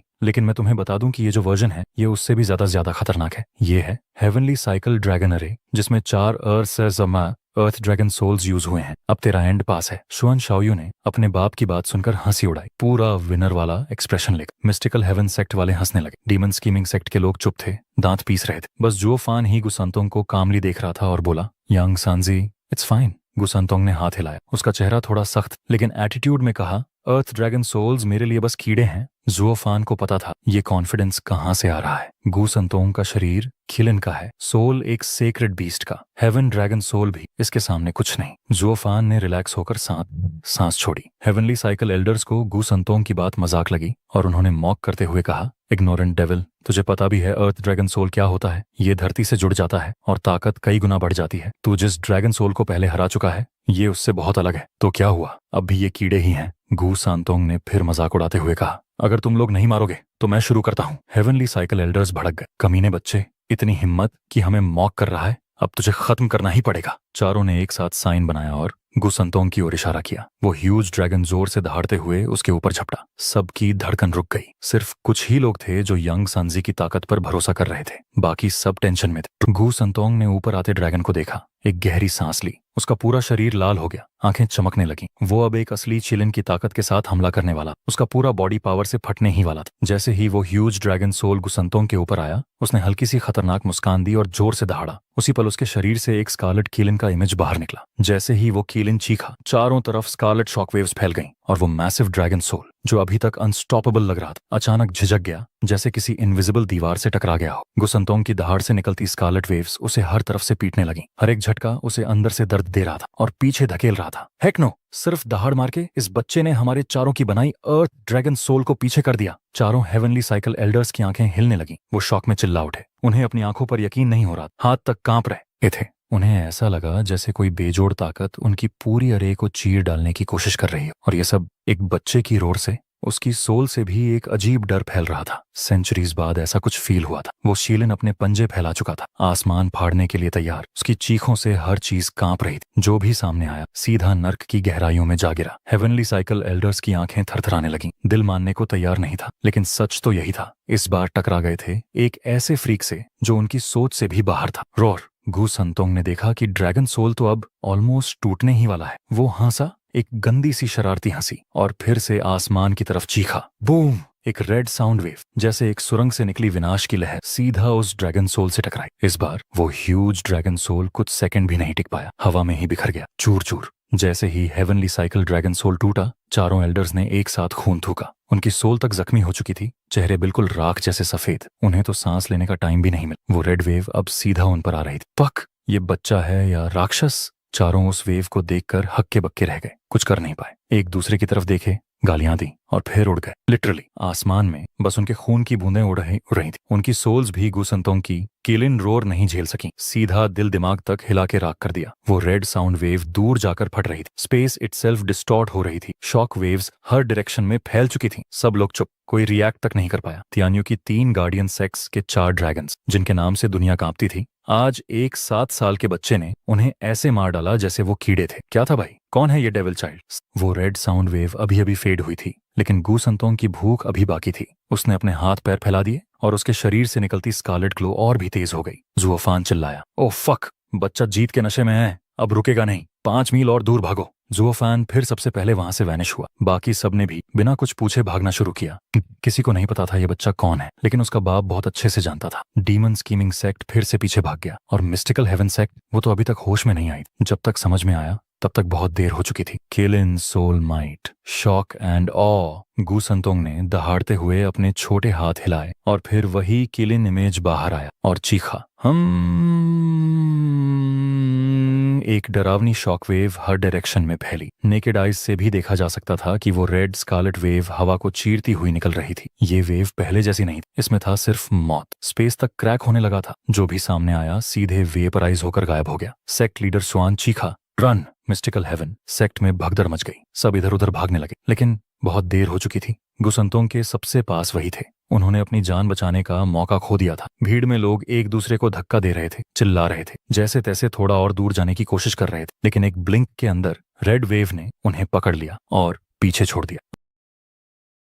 चीखें आसमान में गूंज उठी। सब ऐसे मरे जैसे वो कल्टीवेटर्स नहीं, आम इंसान हो। कोई नहीं बच पाया, चाहे उन्होंने अपनी सारी सोल पावर क्यों न झोंक दी हो। उनकी बॉडीज एक सेकंड में राख बन गई। सोल भी धीरे धीरे हिलते हिलते टूट गई। ये नरसंहार कुछ सेकंड से ज्यादा नहीं चला, लेकिन उसने सब कुछ बदल दिया। जो लोग अपनी आंखों से अपने दोस्तों को यूं मरते देख रहे थे, वो दहशत से भर चुके थे। वो वेव जो भी छू रही थी उसे मिटा रही थी, एक तिनका तक नहीं छोड़ा। रंबल ऐसा लग रहा था जैसे डूम्सडे आ गया हो। जो मिस्टिकल हेवन सेक्ट कभी एक सुंदर और महान जगह थी, अब वो खाक हो रही थी। और इस तबाही के बीचों बीच था गुसंतोंग। और सबसे डरावनी बात, तबाही अभी भी बढ़ती जा रही थी। स्टुअर्ट जुओ, अगर ये रेड वेव हमारी तरफ आ गई तो? वेनरेबल छी डरते हुए बोला। जुओफान ने हाथ घुमाया। Chill, leave it to me. Zhuofan की राइट आई में 5 गोल्डन हेलोस चमके और वो चिल्लाया, divine I of the void fifth stage, void wall X3। हम स्पेस में हलचल हुई और उनके सामने 3 मोटी इनविजिबल दीवारें बन गई। रेड वेव सीधा उन दीवारों से टकराई, लेकिन उसे रोके बिना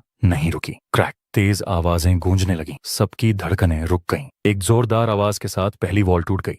स्टुअर्ट जू, क्या तेरा बेटा दुश्मन और दोस्त में फर्क नहीं करता? हमें भी मार देगा क्या? जुओफान सब कुछ समझ रहा था, लेकिन कुछ नहीं बोला, बस दूसरी दीवार को घूरता रहा।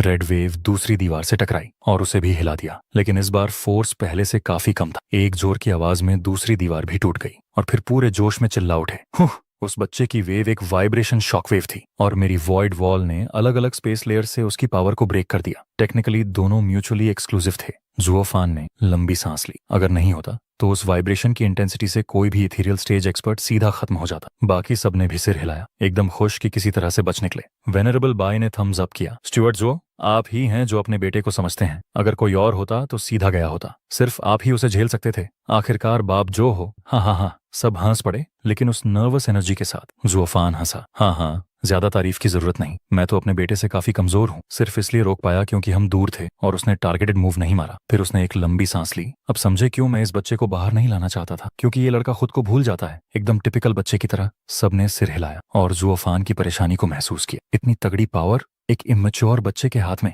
ये न सिर्फ दुश्मनों के लिए खतरा है, बल्कि खुद अपने लिए भी। स्टुअर्ट जुओ ने उसे सिर्फ इसलिए निकाला क्योंकि हेवनली साइकिल एल्डर्स ने उन्हें मजबूर। अब मुझे डर है कि उस बच्चे ने पूरा मिस्टिकल हेवन सेक्ट तबाह कर दिया। अब डबल ड्रैगन मैनर को इसका क्या जवाब देंगे? जुओफान ने चिंता में सिर झटक दिया। एक सेक्रेड बीस्ट को कभी सॉफ्ट नहीं बनाया जा सकता। जब से यंग सांजी को बताया गया कि वो खिलिन है, वो खुद को लिटरली किंग ऑफ बीस्ट्स मानने लगा है। उसे फर्क नहीं पड़ता कि सामने वाला मर गया या हार चुका है, वो बस अपनी पावर दिखाना चाहता है। यही फर्क होता है इंसान और बीस्ट में। बीस्ट्स सिर्फ ताकत को मानते हैं, जबकि इंसान दिमाग लगाते हैं, हालात को मैनिपुलेट करते हैं। गुसंतोंग एक किलिन का बेटा है, तो बीस्ट की तरह सोचना नेचुरल है, लेकिन उसे इंसानों की दुनिया में फेंकना उतना सिंपल नहीं। अगर उसका कंट्रोल थोड़ा भी कम होता तो जुओफान, उसका खुद का गॉडफादर, भी मारा गया होता। फींड यांग ने कांपते हुए कहा, देखो उधर, तुम्हारा बेटा, उसने पूरा मिस्टिकल हेवन सेक्ट तो तबाह कर ही दिया। बचा भी कुछ है क्या? सच में ये लड़का तो एंड कर देता है। तुम्हारा पूरा खानदान ही क्या मॉन्स्टर से भरा है। बाप डबल ड्रैगन गैदरिंग जीतता है, बेटा सीधा एक सेक्ट को मिटा देता है। ये तो अनफेयर है। बाकी सबने मुड़कर देखा और शॉक में फ्रीज हो गए। गुसांतोंग अभी भी आसमान में हवा में उड़ते हुए ऑलमाइटी एटीट्यूड में नीचे देख रहा था, लेकिन मिस्टिकल हेवन सेक्ट जो एक टाइम पर शांत और सुंदर थी, अब सिर्फ राख और लाशों का ढेर बन चुकी थी। चारों ओर खून, चीखें, बिखरी हुई बॉडीज, जैसे कोई हॉरर हेल जोन हो। हन च्यानिंग और शुए रोहवा की आंखों से आंसू गिरने लगे। ये उनका घर था। चू चिंगचेंग ने भी मुंह फेर लिया, भले ही वो यहाँ ज्यादा वक्त नहीं रही। डैड, मॉम, मैंने सबको मिटा दिया, और वो भी आधे घंटे से पहले। गुसंतोंग मुस्कुराते हुए उनकी ओर उड़ता हुआ आया। बाकी सब तो इतने डरे हुए थे कि उसकी आंखों में भी नहीं देख सके। कौन सा बच्चा एक लोअर 3 सेक्ट को अकेले खाक में मिला सकता है? फींड यांग का दिल घबराने लगा। उसे याद था ये बच्चा उस पर चिढ़ गया था। नॉर्मली वो बच्चों को टीज करता, लेकिन इस बच्चे के सामने no, never. Better safe than dead. अगर इस बच्चे का मूड बिगड़ गया तो सिर्फ आंसू नहीं बहते, खून बहता है। फींड यांग ने नीचे पड़ी लाशों को देखकर पछताया। क्या जरूरत थी मुझे इस बच्चे के सिर पर हाथ फेरने की? जुओफान ने गुसंतोंग को देखा और मुस्कुराया। यंग संजी, तूने बहुत बढ़िया काम किया, अब आगे सब मुझ पर छोड़ दे। श्योर, गुसंतोंग ने सिर हिलाया जैसे कोई अच्छा बच्चा हो और मुस्कुरा दिया। लेकिन चारों ओर खड़े लोग बस एक ही बात सोच रहे थे, कौन यकीन करेगा उस मासूम सी मुस्कान पर। वेनरेबल ची ने चारों तरफ खून और तबाही देखकर कहा, स्टुअर्ट जो, ये मामला आसान नहीं होगा। हमें कुछ सॉलिड रीजन देना होगा ताकि डबल ड्रैगन मैनर यहाँ आकर हमें रोक न दे। जुओ फान की आंखों में सीरियसनेस चमक उठी। आई नो, जल्दी से सेक्ट लीडर शुआन और स्वान शाओयू को ढूंढो, वही हैं जो हमें इस मेस से बचा सकते हैं। किसी को नहीं पता जुओ फान क्या सोच रहा था, लेकिन सब ने आज्ञा मान ली। अंडरस्टूड। सभी सर्च पर निकल पड़े। वेनरेबल ची और बाई ने एक दूसरे को देखा और हल्के से मुस्कुरा दी। क्रैश! एक रबल के ढेर में से सेक्ट लीडर शुआन बाहर निकला, मुंह से खून बहता हुआ। उसे खुद की हालत देखने तक का टाइम नहीं मिला क्योंकि उसके नीचे से एक लड़का भी बाहर निकला, शुआन शाओयू का चेहरा बिल्कुल सफेद पड़ चुका था। उसकी 9th ग्रेड स्पिरिचुअल आर्मर भी 2 टुकड़े होकर लटक रही थी। शुक्र है वो 9th ग्रेड आर्मर थी, वरना मर गया होता। सेक्ट लीडर शुआन ने उसके हाथ पर हाथ रखा, सोल पावर भेजी और जैसे ही देखा कि जान बच गई है, खुशी से हंस पड़ा। शाओयू, थैंक गॉड यूर ओके। शुआन शाओयू ने आंखें खोली, अपने पिता को देखा और तुरंत बोला, डैड, जुओ फान ने हमारी सेक्ट को बर्बाद कर दिया, हम उसे ऐसे नहीं छोड़ सकते। डोंट वरी, मैं उसे जरूर टुकड़ों में बांट दूंगा तेरे लिए। सेक्ट लीडर शुआन की आंखों में आग थी। शुआन शाओयू ने कमजोर मुस्कान दी। ग्रेट जुओ फान, मैं तुझे और जूनियर सिस्टर छिंग को कभी खुश नहीं होने दूंगा। हाँ, खुद को भी नहीं बचा पाई यंग मास्टर शुआन, और अब भी मेरे और छिंग की खुशियों की टेंशन है। बहुत थैंक्स। एक मॉकिंग आवाज गूंजी, सभी ने देखा। जुओ फान आ चुका था, एक सिनिस्टर स्माइल के साथ। सेक्ट लीडर शुआन ने खून थूकते हुए कहा, जुओ फान, तू दानव है, तूने मेरी सेक्ट को तबाह किया और अब सामने दिखने की भी हिम्मत रखता है। जुओ फान ने आईब्राउ उठाया। क्यों नहीं, तेरी हालत देख, अब तू मुझसे लड़ भी नहीं सकता। मिस्टिकल हेवन सेक्ट के एक्सपर्ट्स या तो मर चुके हैं या घायल, और तू खुद भी बचा नहीं है, तो ये एटीट्यूड किस बात का? जुआन का खून फिर से उबल पड़ा और फिर वो फिर से खून थूकने लगा। जुओ फान ने कंधे उचकाए। देख लिया, अब तेरे पास कोई ताकत नहीं बची, तेरी जान अब मेरे हाथ में है। साफ कह रहा हूँ, तुझे जीने देना है या मारना है, ये मेरे मूड पर डिपेंड करता है। तेरे पास कोई चॉइस नहीं। सेक्ट लीडर शुआन चुप हो, बस होंठ काटता रहा। Pure humiliation. एक सेक्ट लीडर होकर आज वो सबसे बड़ा लूजर बन गया था। दुश्मन उसे मॉक कर रहा था और उसके पास कुछ कहने तक की ताकत नहीं थी क्योंकि सब सच था। वो पावरलेस था। डीमन स्कीमिंग सेक्ट के लोग उसे देख हंसने लगे। हन चेनिंग और बाकी लड़कियां बस चुपचाप सांस भरती रहीं। ग्रेट मिस्टिकल हेवन सेक्ट आज पूरी तरह से बर्बाद हो चुकी थी। तो बोलो, मरना है या जीना? जुओ फान की आंखें चमकी और वो सीधा मुद्दे पर आ गए। सेक्ट लीडर शुआन का चेहरा कांप उठा। उसने जुओ फान को देखकर दांत पीस लिए, लेकिन कुछ कहा नहीं। पर ह्यूमिलेशन इतना डीप था कि उसकी मुट्ठियां अपने आप भींच गईं। जुओ फान ने उसे इग्नोर किया और जमीन पर पड़े शुआन शाओयू की गर्दन पकड़कर उसे हवा में उठा लिया। अगर तू चुप है तो फिर बात खत्म। उसकी आंखों में वेनम था। रुको, तुम क्या कर रहे हो? उसे छोड़ दो। सेक्ट लीडर शुआन चिल्लाया, लेकिन खून खांसने लगा, खुद उठ भी नहीं पाया। जुओ फान ने हंसते हुए गरजा, बोल, जीना है या मरना है? सेक्ट लीडर शुआन के होंठ कांपे, लेकिन कुछ कह नहीं पाया क्योंकि जवाब देना यानी सरेंडर करना। जैसा कहते हैं, घुटनों पर जीने से बेहतर है पैरों पर मरना। लेकिन जब अपने बेटे की सांस अटकती दिखी, सेक्ट लीडर शुआन का भी फौलादी हौसला टूट गया। उसने गहरी सांस ली। जब एक चींटी भी अपनी जान बचाने के लिए तड़पती है तो इंसान की सर्वाइवल की चाह पर क्या ही कहा जाए। क्या चाहता है तू, जुओ फान ने कोल्ड लेकिन रिलैक्स्ड हंसी में कहा, बस यही एटीट्यूड तो चाहिए था जो समय के साथ चले। हाँ। जुओ फान ने अपनी पकड़ ढीली की और शुआन शाओयू धम्म से नीचे गिरा, बुरी तरह हांफते हुए। आंखों में डर ली। जुओ फान ने उसे देखा तक नहीं, सीधा वेनरेबल ची को देखा और उसने एक खाली जेड स्लिप सेक्ट लीडर शुआन की तरफ उछाल दी। ये क्या है? सेक्ट लीडर शुआन ने उसे पकड़ा और पूछा। जुओ फान ने मुस्कुराते हुए कहा, कुछ नहीं, बस तुमसे एक छोटी सी रिक्वेस्ट है, कुछ लिख दो। सेक्ट लीडर शुआन के चेहरे पर स्ट्रेस आ गया। तू चाहता है कि मैं कुछ ऐसा लिखूं जिससे लगे कि मिस्टिकल हेवन सेक्ट ही दोषी है? उसे पता था जैसे ही वो कुछ भी उस जेड स्लिप पर लिखेगा, उसकी सोल सिग्नेचर उस पर इम्प्रिंट हो जाएगी। डबल ड्रैगन मैनर में वो चाहे कितना भी सच बोले,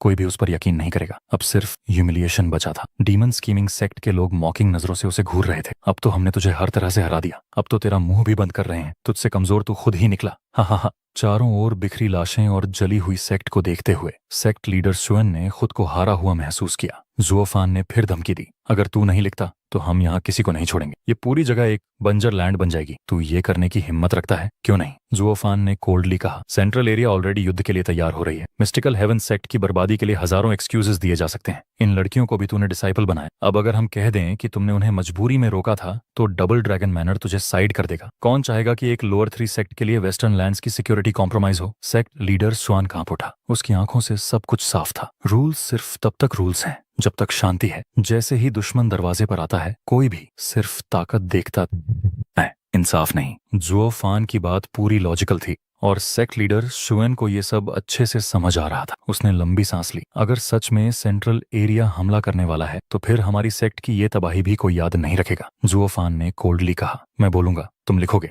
सेक्ट लीडर शुएन अब एक मशीन की तरह जेड स्लिप पर लिखने लगा। सबसे पहले चिंग चंग का मामला। तुमने उसे डबल ड्रैगन गैदरिंग के बहाने बुलाया। अब जब वो इवेंट खत्म हो गया तो डील भी खत्म हो चुकी थी। फिर भी तुमने उसे जबरन रोका। मैं उसका पति हूँ और उसे लेने आया, लेकिन तुमने मुझ पर हमला किया, जिससे ये जंग शुरू हुई। नेक्स्ट, तुम्हारे एल्डर्स ने मुझ पर नंबर्स का फायदा उठाकर हमला किया। तभी डीमन स्कीमिंग सेक्ट के एल्डर्स ने मेरी मदद की और ये दोनों सेक्ट्स के बीच की लड़ाई बन गई। सेक्ट लीडर शुआन की आंखें कांप रही थी। Picked on you. तू खुद पूरी सेक्ट को लेकर घात लगाकर आया था और अब तू कह रहा है मैंने तुझे दबाया। तू सच में एक शातिर प्लानर है जुओफान। लेकिन उसने कुछ नहीं कहा, बस लिखता गया। आखिरकार भारी लड़ाई के बाद डीमन स्कीमिंग सेक्ट ने जीत हासिल की, लेकिन उन्होंने मिस्टिकल हेवन सेक्ट को एक वेस्टर्न सेक्ट मानकर दया दिखाई। मगर कैजुअलिटीज भारी थी और ये दुर्भाग्यपूर्ण रहा। तुम्हारी सेक्ट को भी इस मैटर में समझदारी दिखानी चाहिए थी और अब तुम सिंसियरली माफी मांगते हुए ये जेड स्लिप दे रहे हो, जिससे बात यहीं पर खत्म हो। जुओफान ने सिर हिलाया। बस पूरा लिख लिया। सेक्ट लीडर शुआन का दिल खून से भर गया, लेकिन उसने जेड स्लिप में सब कुछ लिख दिया। उसने उसे सामने बढ़ाया और कांपते हुए पूछा, क्या इतने रीजंस काफी हैं?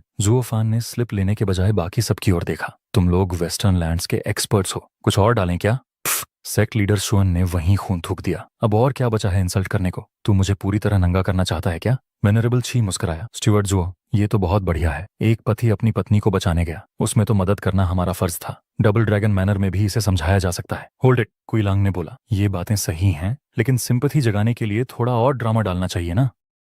जुओफान ने तालियां बजाईं। वहां मेरे शिष्या, क्या सोच है? हम डिमोनिक कल्टीवेटर सही, लेकिन ये लड़ाई इंसाफ के लिए थी। सेक्ट लीडर शुएन, अब इसमें यह भी लिखो कि तुम 2000 सीक्रेट स्टोन्स की लालच में थे और अपने बेटे के इलाज के लिए महिलाओं के यिन एनर्जी को चूसना चाहते थे। बट सेक्ट लीडर शुआन कांप उठा। तुम जैसे राक्षस हेवन का नाम लेकर लड़ाई जस्टिफाई करोगे? मैंने कहा, लिखा, बहस नहीं। जुओफान ने शुएन शाओयू की टांग पर पैर रख दिया। बोल बेटा, चाहिए या इज्जत? सेक्ट लीडर शुआन का पूरा शरीर कांप रहा था, लेकिन उसने लिख दिया। अब ये लड़ाई सिर्फ पावर की नहीं, बल्कि मिस्टिकल हेवन सेक्ट की मोरालिटी पर सीधा हमला। एक राइचस सेक्ट जो सीक्रेट स्टोन्स चुराने और औरतों की एनर्जी चूसने की बात कर रही थी। अब कौन उन पर भरोसा करेगा? जुओफान ने न सिर्फ उन्हें हराया, बल्कि दुनिया के सामने नंगा भी कर दिया। ये जेड स्लिप अब ब्लैकमेल का मास्टर की बन चुकी थी। अगर वो बाहर निकल गई तो मिस्टिकल हेवन सेक्ट कभी खड़ी नहीं हो पाएगी। अगर पीस टाइम होता, सेक्ट लीडर शुआन जान देकर भी ये न करता, लेकिन आज उसका बेटा एक राक्षस के पंजे में था और उसे झुकना ही पड़ा। अब उसकी आने वाली जनरेशन्स तक डीमन स्कीमिंग सेक्ट के कंट्रोल में रहेंगी। ये हार अब तक की सबसे कड़वी हार थी।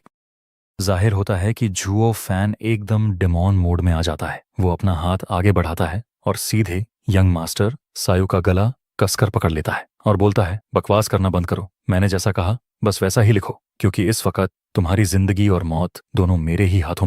पर वो बस दांत पीसता रह जाता है, क्योंकि चॉइस नहीं है भाई। मजबूरी में अपने बेटे की जान बचाने के लिए वो जुओफान की बात मानकर जेट स्लिप पर उसकी सारी बातें लिख देता है। फिर वह स्लिप वापस देके कहता है, जुओफान, मैंने जैसे कहा वैसा सब कर दिया है, तो क्या अब तुम हमें छोड़ने के लिए तैयार हो? जुओफान के दिमाग में एक खुरदुरा ख्याल आता है। अब यह बैटल राइचसनेस की तरफ झुक चुकी है। मैंने इस वॉर को जस्टिस की वॉर बना दिया है। दुश्मन का दिल अंदर से हार चुका है, इसलिए डबल ड्रैगन मैनर से डरने की कोई जरूरत नहीं। ये सब सोचते हुए जुओ फैन हंसकर बोलता है, बिल्कुल स्वाभाविक रूप से हम सब सलियन के अरणी हैं। और फिर वो क्वाइलिंग को ऑर्डर देता है, क्वाइलिंग जाओ, अपने लोगों के साथ जा और मिस्टिक हेवन सेक्ट के आधे डिसाइपल्स को खत्म कर दो। क्वाइलिंग उसकी बात मानकर जाने लगता है। तभी सेक्ट लीडर में चिल्लाकर कहता है, जुओफान, हम लोग एक चीज पर अग्री हुए थे। लेकिन अचानक लाइटनिंग फास्ट जुओफान एक झटके में आगे बढ़ता है और फिर से यंग मास्टर सायु का गला पकड़ता है, उसे ऊपर उठा देता है।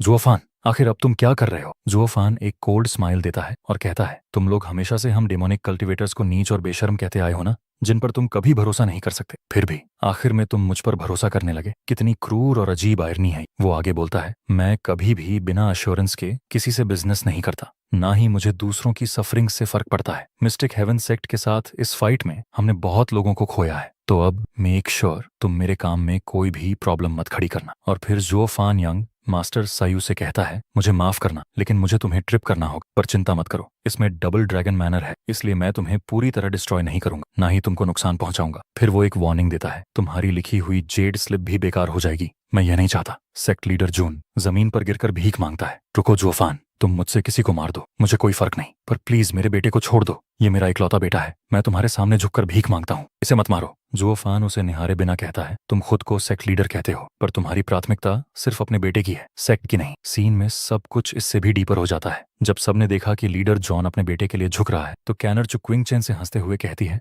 जूनियर सिस्टर, तुम्हारा आदमी सच में काफी अमेजिंग है। वहां तक कि सेक्ट लीडर भी उसके कदमों में झुक गया। चुचिंग चेंग अंदर से सोचती है, जुओ फान जितना दिखता है उतना ज्यादा क्रूअल नहीं है, वो बस अपनी सेल्फ प्रिजर्वेशन के लिए ये सब कर रहा है। और वो ये भी मानती है कि मिस्टिक हेवन के लिए बोलना आसान है, पर जुओ फान को बाद में कितना दर्द सहना होगा ये वो नहीं जानेगी। तभी रजवान चू चिंगचेंग को याद दिलाता है, जब तुम उस लड़की की जान बचाना चाहती थी तब मैंने तुम्हारी उस लड़की की जान बचाने में मदद की थी, पर शर्त ये थी कि तुम मिस्टिक में आओ और मेरे बेटे को बचाओ। यही हमारी एक डील थी। चुक्विंग चेंग हैरानी, क्या तुम पहले से ही सब पता थे? इसका मतलब तुम पहले से ही सरेंडर करने को तैयार थी? रजवान कहता है, हाँ, उसने पहले से सब कुछ जाना। मेरे ऊपर उसका एक एहसान था, उसने मेरे लिए कुछ भी करने को तैयार थी। कि उसने एक और वादा तोड़ने की कोशिश देखी थी, पर फिर भी उसने एक और प्रॉमिस किया। पर अब रजवान कहता है, अब हमारा आखिरी समझौता पूरा नहीं होगा। मैं तुम्हें आजादी देता हूँ, पर बस मेरे बेटे को बचा लो। जैसे ही यह कहता है, यंग मास्टर सायू की गर्दन खाली हो जाती है। जुन उसे छोड़ देता है और किंग चेन, मतलब अब चुक्विंग चेन के पास जाता है। कंधे पर हाथ रखकर कहता है, चलो अब घर चलते हैं। उन्होंने बाकी सभी को भी कहा, डिमोनिक स्कैमिंग सेट के सभी मेंबर, मेरी कमांड सुनो, वापस चलो। लेकिन वेनेबल यानी जो भी वहां मौजूद एल्डर्स थे, जो फान से पूछते हैं, क्या हम मिस्टिक सेट के बाकी लोगों को नहीं मारने वाले? अभी भी सैकड़ों एक्सपर्ट्स जिंदा हैं। जब वो रिकवर हुए तो रिवेंज नहीं लेंगे? जो फान सिंपली कहता है, मैंने कहा वापस चलो, हमारी ये जंग यहीं खत्म हो चुकी है, हमने ये फाइट जीत ली है, अब हम बस बिना कुछ कहे वापस जाएंगे। सब एल्डर्स कंफ्यूज्ड हैं, पर फाइनल ऑर्डर्स फॉलो होते हैं। वे जाते हैं। इधर क्वाइलिंग जाते समय कैनर के साथ जा रही होती है और जाते जाते है, मास्टर अपना ध्यान रखना, मैं क्विलिंग के साथ जाती हूँ।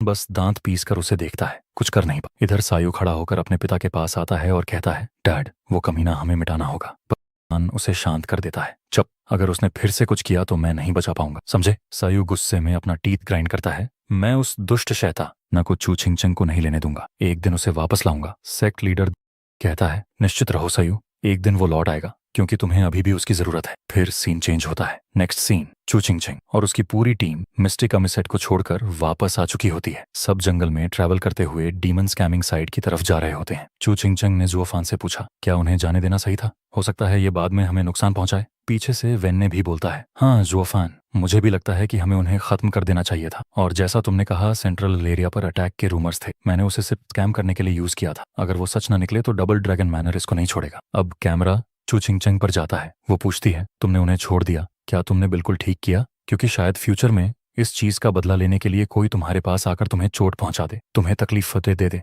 तो जुओ फैन कहता है, चुक्विंग चेन, मस्टिक हेवन सेक्ट ने पहले हमारे ऊपर एक एहसान किया था, इसलिए उस एहसान को चुकाने के लिए आज मैंने उन्हें यहाँ छोड़ दिया और इस सब का बोझ सिर्फ और सिर्फ मेरे ऊपर आता है। वो आगे कहता है, उस वक्त निंगर की जो हालत हुई थी वो सिर्फ मेरी वजह से हुई थी। जो हुआ सब मेरी गलती थी, मेरी रिस्पॉन्सिबिलिटी थी। ये सुनकर चू चिंगचंग की आंखों में सॉफ्टनेस आ जाती है। वो कहती है, नहीं जुओफान, तुम्हारी सारी प्रॉब्लम्स मेरी भी प्रॉब्लम्स हैं। जुओफान एक पल के लिए बस उसे देखता रह जाता है। उसकी बात सुनकर हल्की सी मुस्कान उसके होंठों पर आती है और वो कहता है, हाँ चिंगचंग, तुम्हारी भी सारी प्रॉब्लम मेरी प्रॉब्लम्स है। वो आगे कहता है, मिस्टिक हेवन सेक्ट ने तुम्हें बांध रखा था, इसीलिए मैंने उसकी हर एक बेड़ी तोड़ दी, ताकि कभी वो तुम्हारे दिल को चोट ना पहुंचा सके, ताकि तुम्हें कभी किसी बात का पछतावा ना रहे। चू चिंगचेंग थोड़ी उदासी से पूछती है, मगर फिर तुम्हारे बारे में क्या? जुओ फैन बस हल्की हंसी में कहता है, मैं एक डेमोनिक कल्टिवेटर हूँ, मेरे लिए हेटर्स की संख्या बढ़े या घटे कोई फर्क नहीं पड़ता। बस अब एक और दुश्मन जुड़ गया जिसकी मुझे कोई परवाह नहीं। वो आगे कहता है, जब तक मैं तुम्हारे साथ हूँ कोई भी तुम्हें फोर्स नहीं कर सकता, ना ही कोई तुम्हें मुझसे अलग कर सकता है। ये सुनकर चू चिंगचेंग थोड़ा शॉक्ड,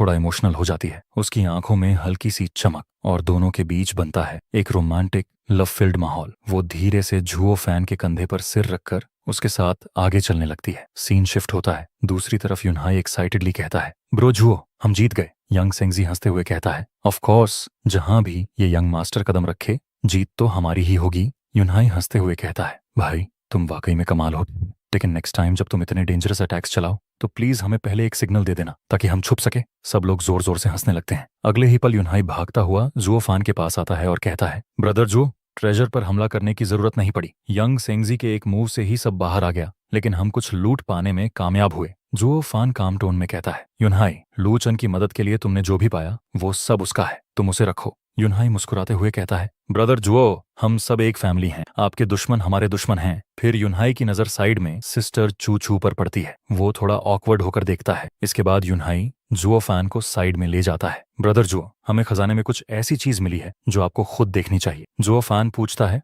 क्या चीज? यूनहाई उसे 3 जेड स्लिप्स देता है। जुओ फैन उन्हें उठाकर पढ़ने लगता है। तभी एल्डर कहते हैं, ये 4 एलिमेंट साइकिल अराई के बारे में है, वही एरे जो हेवनली साइकिल एल्डर्स ने बनाई थी। जुओ फैन, जरा थर्ड पीस को गौर से देखिए। जुओ फैन जब थर्ड पीस पढ़ता है, उसकी आंखें गुस्से में लाल हो जाती हैं। वो एक झटके में गुस्से से उद्धब हब जाता है। सीन कट होता है मिस्टिक हेवन सेक्ट के रूइंस में, जहां सेक्ट लीडर जुन और उसका बेटा शियू खड़े हैं। शियू, चिंता मत करो, चुकविंग चेन को मैं जरूर तुम्हारे लिए वापस लाऊंगा। पर तभी आसमान से एक लाल रंग का खतरनाक औरा नीचे गिरता है और पल भर में शियू पर हमला कर देता है। वो कोई और नहीं, जुओ फैन होता है, जिसकी आंखों में गुस्सा और चारों ओर फैला हुआ किलिंग इंटेंट। जुन शॉक्ड रह जाता है और अगले ही पल वो अपने बेटे का सिर जमीन पर गिरा हुआ देखता है। वो कांप उठता है डर और सदमे में। पीछे से जुओ फैन एक ठंडी आवाज में कहता है, जून, निंगर की मदद के लिए शुक्रिया।